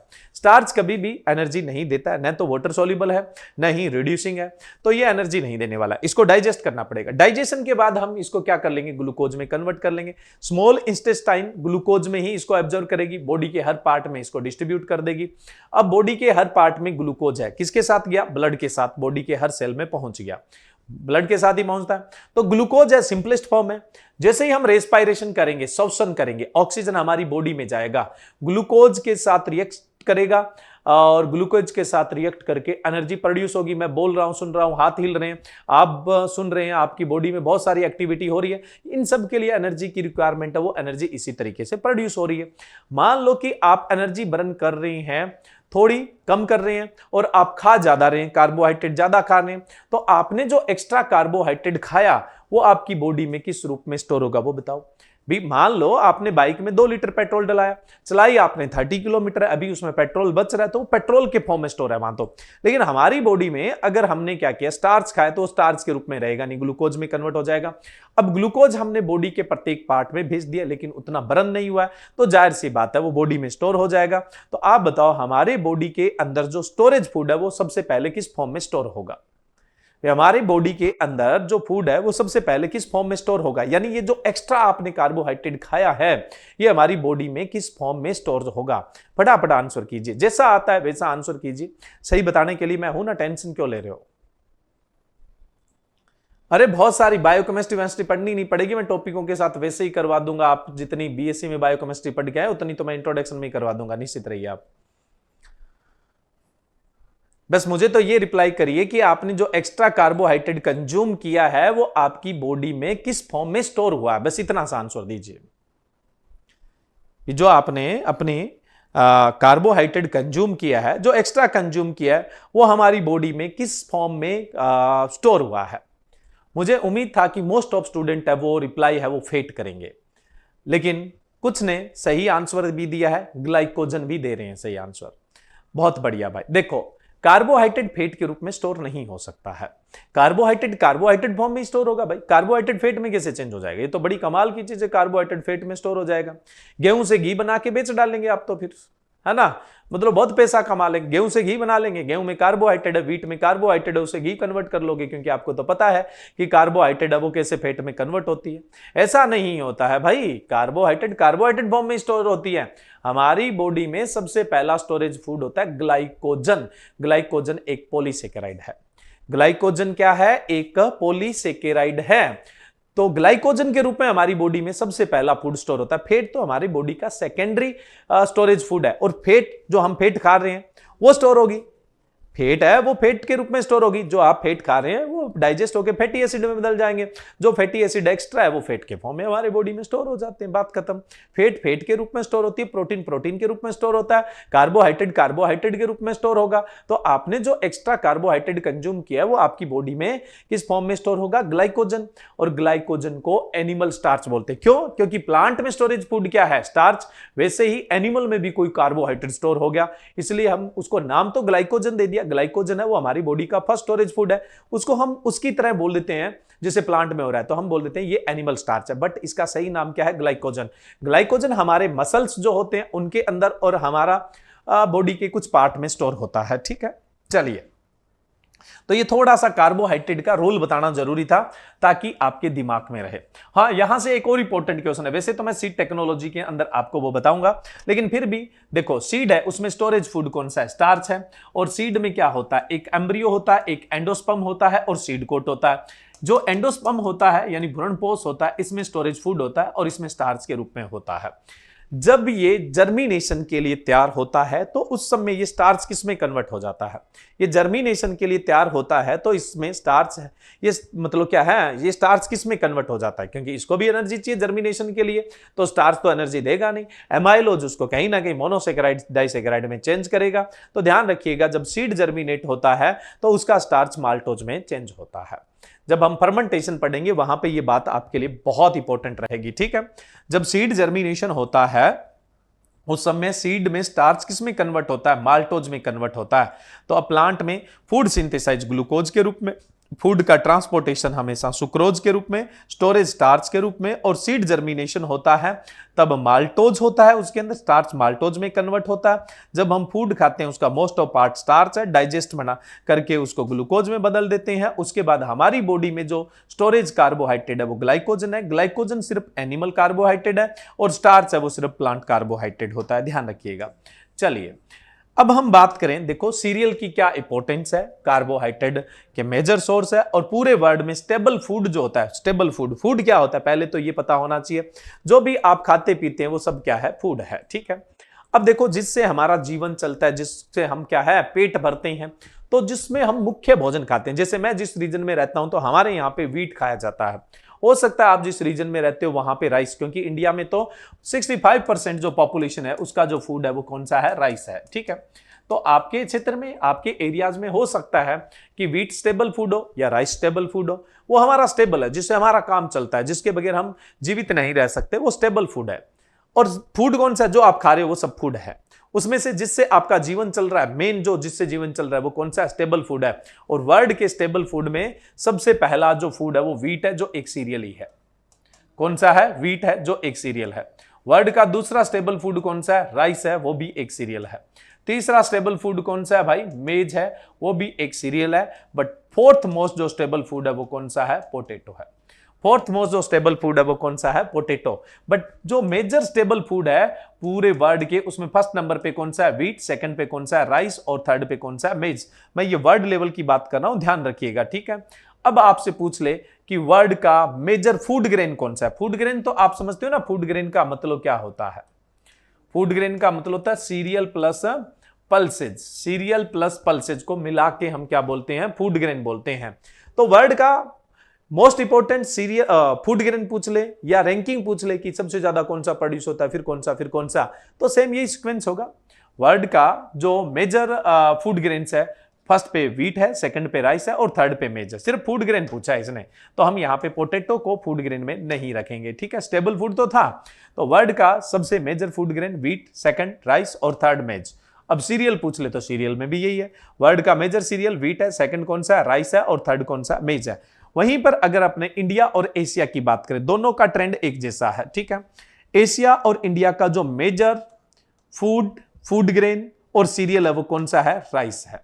फर्स्ट नंबर पे राइस है, सेकंड पे कौन सा है, व्हीट है और थर्ड पे कौन सा है, मेज है। ध्यान रखिएगा, थर्ड पे कौन सा है, मेज है।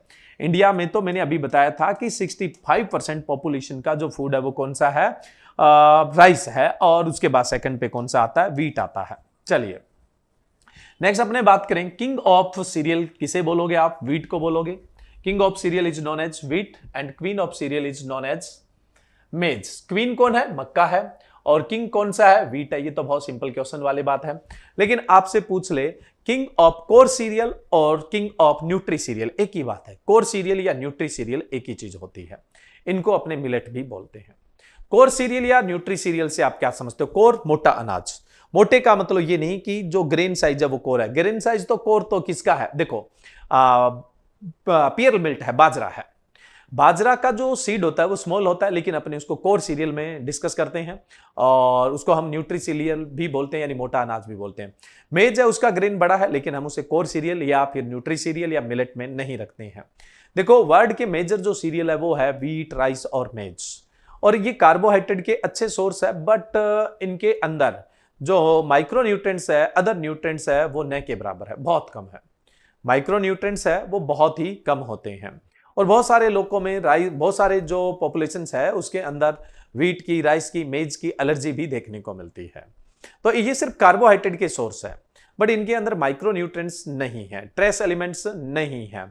अब कुछ ऐसे सीरियल्स हैं जिनके अंदर क्या है, कार्बोहाइड्रेट के साथ साथ में माइक्रो न्यूट्रिएंट्स या ट्रेस एलिमेंट्स है वो भी अच्छे हैं, जो हमारी हेल्थ के लिए बढ़िया होते हैं और जिनकी हमारे बॉडी में किसी प्रकार की कोई एलर्जी नहीं होती है, उनको हम कोर सीरियल या न्यूट्री सीरियल कहते हैं।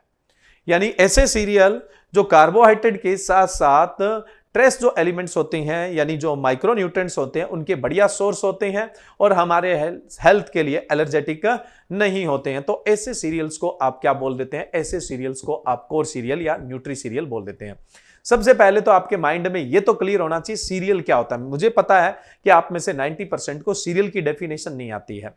देखो सीरियल वो है जो ग्रेमिनी फैमिली के मेंबर होते हैं और कार्बोहाइड्रेट के रिच सोर्स होते हैं, है ना। सीरियल किसे बोलेंगे, ग्रेमिनी के वो मेंबर, ग्रेमिनी या पोएसी एक ही बात है, ग्रेमिनी या पोएसी के वो मेंबर जो कार्बोहाइड्रेट के रिच सोर्स होते हैं, उन्हें हम क्या बोलते हैं, सीरियल्स बोलते हैं, ठीक है। आजकल चला है न्यूट्री सीरियल्स का या मिलेट का कॉन्सेप्ट चला, और वैसे भी आप जानते हैं 2023 को आप किस रूप में सेलिब्रेट कर रहे हैं। 2023 को आप international year of nutri serial या मैं बोलूं मिलेट के रूप में, न्यूट्री सीरियल ना बोल के मिलेट बोले, जैसा वास्तव में फूड एंड एग्रीकल्चर ऑर्गेनाइजेशन ने टाइटल दिया वैसा ही हम बात करें तो ज्यादा ठीक रहेगा। आपके एग्जाम में क्वेश्चन आ जाए तो भी आप इधर उधर कंफ्यूज ना हो। 2023 को फूड एंड एग्रीकल्चर ऑर्गेनाइजेशन ने इसे किस रूप में डिक्लेयर किया है, इसे इंटरनेशनल ईयर ऑफ मिलेट के रूप में क्या है, इसको सेलिब्रेट कर रहे हैं। अब देखो पूरे वर्ल्ड में सबसे ज्यादा जो मिलेट है, न्यूट्री सीरियल है, उसका प्रोडक्शन इंडिया करता है। इंडिया को हब ऑफ मिलेट भी कहते हैं, इंडिया को हब ऑफ मिलेट भी कहते हैं।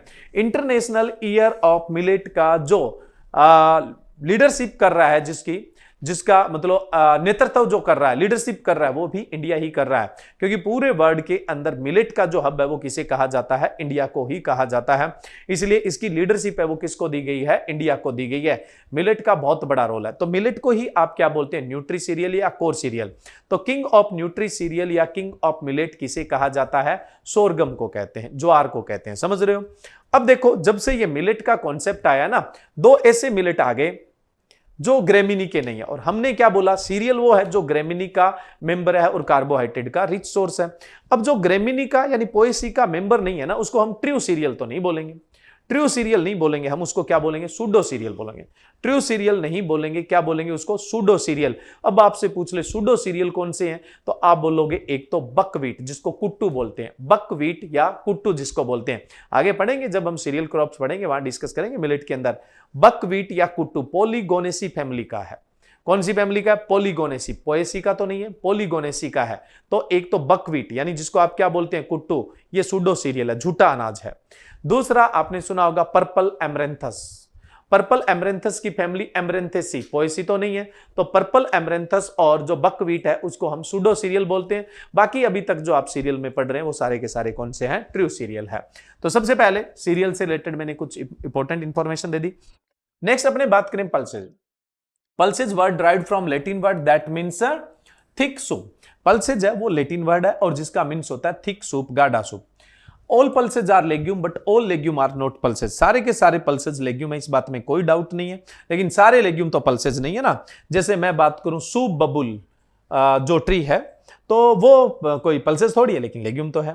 प्रोसिपिस सेनेरेरिया जिसको आप खिजड़ी बोलते हैं वो भी तो लेग्यूम है, लेकिन पल्सेज थोड़ी है।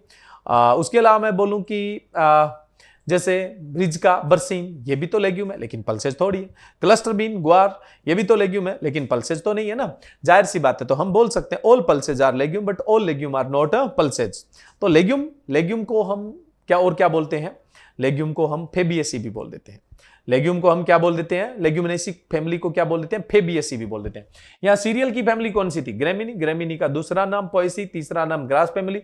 वैसे ही पल्सेज की फैमिली कौन सी है, लेग्यूमिनेसी, और लेग्यूमिनेसी का दूसरा नाम क्या होता है, फेबियसी होता है। चलिए अब हम बात करें, ठीक है, जो बात करनी थी। हाँ, एक चीज और बता देता हूं, लेग्यूम वर्ड है वो भी कौन सी लैंग्वेज का है, लैटिन लैंग्वेज का है। पल्सेज क्रॉप फील्ड क्रॉप में पढ़ी जाती है और फील्ड क्रॉप में एसेंशियल कमोडिटी प्रोड्यूस करने वाले ही क्रॉप पढ़ते हैं। तो पल्सेज हमारे लिए एसेंशियल कमोडिटी कैसे हैं, देखो पल्सेज है वो प्रोटीन का रिच सोर्स है। जो पल्सेज है वो हमारे लिए प्रोटीन का क्या है, रिच सोर्स है। जनरली कुछ प्रोटीन सीरियल्स में भी होती है, लेकिन सीरियल के कंपैरिजन में अगर हम बात करें तो पल्सेज के अंदर 2 to 3 टाइम मोर आपको प्रोटीन कंटेंट देखने को मिल जाएगा। सीरियल के कंपैरिजन में कितना प्रोटीन कंटेंट आपको देखने को मिल जाता है, 2 to 3% प्रोटीन कंटेंट है वो देखने को मिल जाता है।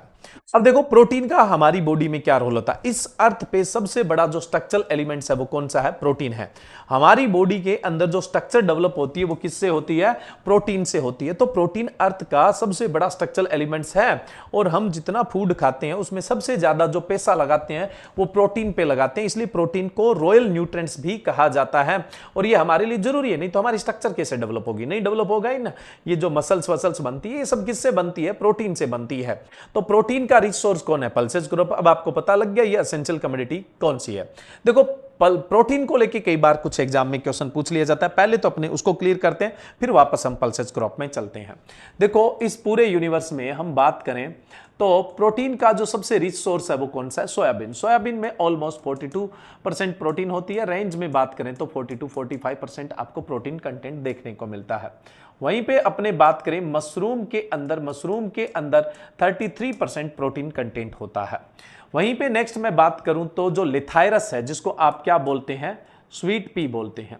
स्वीट पी है उसमें दालों में सबसे ज्यादा प्रोटीन कंटेंट होता है, ऑलमोस्ट कितना होता है, 33% होता है। लिथायरस या स्वीट पी में सबसे ज्यादा प्रोटीन कंटेंट होता है, पल्सेज में कितना, 33% होता है। वहीं पे मैं बात करूं टुना फिश, टुना फिश के अंदर जो प्रोटीन कंटेंट होता है वो कितना होता है, 28% होता है। वहीं पे मैं बात करूं पल्सेज की, तो पल्सेज में प्रोटीन कंटेंट होता है 17 से लेकर 27% एवरेज, जितनी भी पल्सेज है, ठीक है। उसके बाद हम बात करें जो चिकन है उसके अंदर प्रोटीन कंटेंट होता है 19%, है ना। अदर जो मीट और फिश आ जाती है ना उनके अंदर जो प्रोटीन कंटेंट होता है वो कितना होता है, 18% होता है। वहीं पे मैं बात करूं जो एग है इसमें प्रोटीन कंटेंट कितना होता है, 11.8% होता है।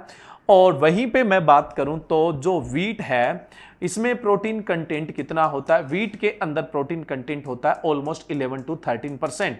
और सीरियल में सबसे ज्यादा प्रोटीन कंटेंट है वो किसमें होता है? व्हीट में। और सीरियल में सबसे कम प्रोटीन कंटेंट होता है वो किसमें होता है? राइस में होता है। कितना होता है? 5 to 7% होता है।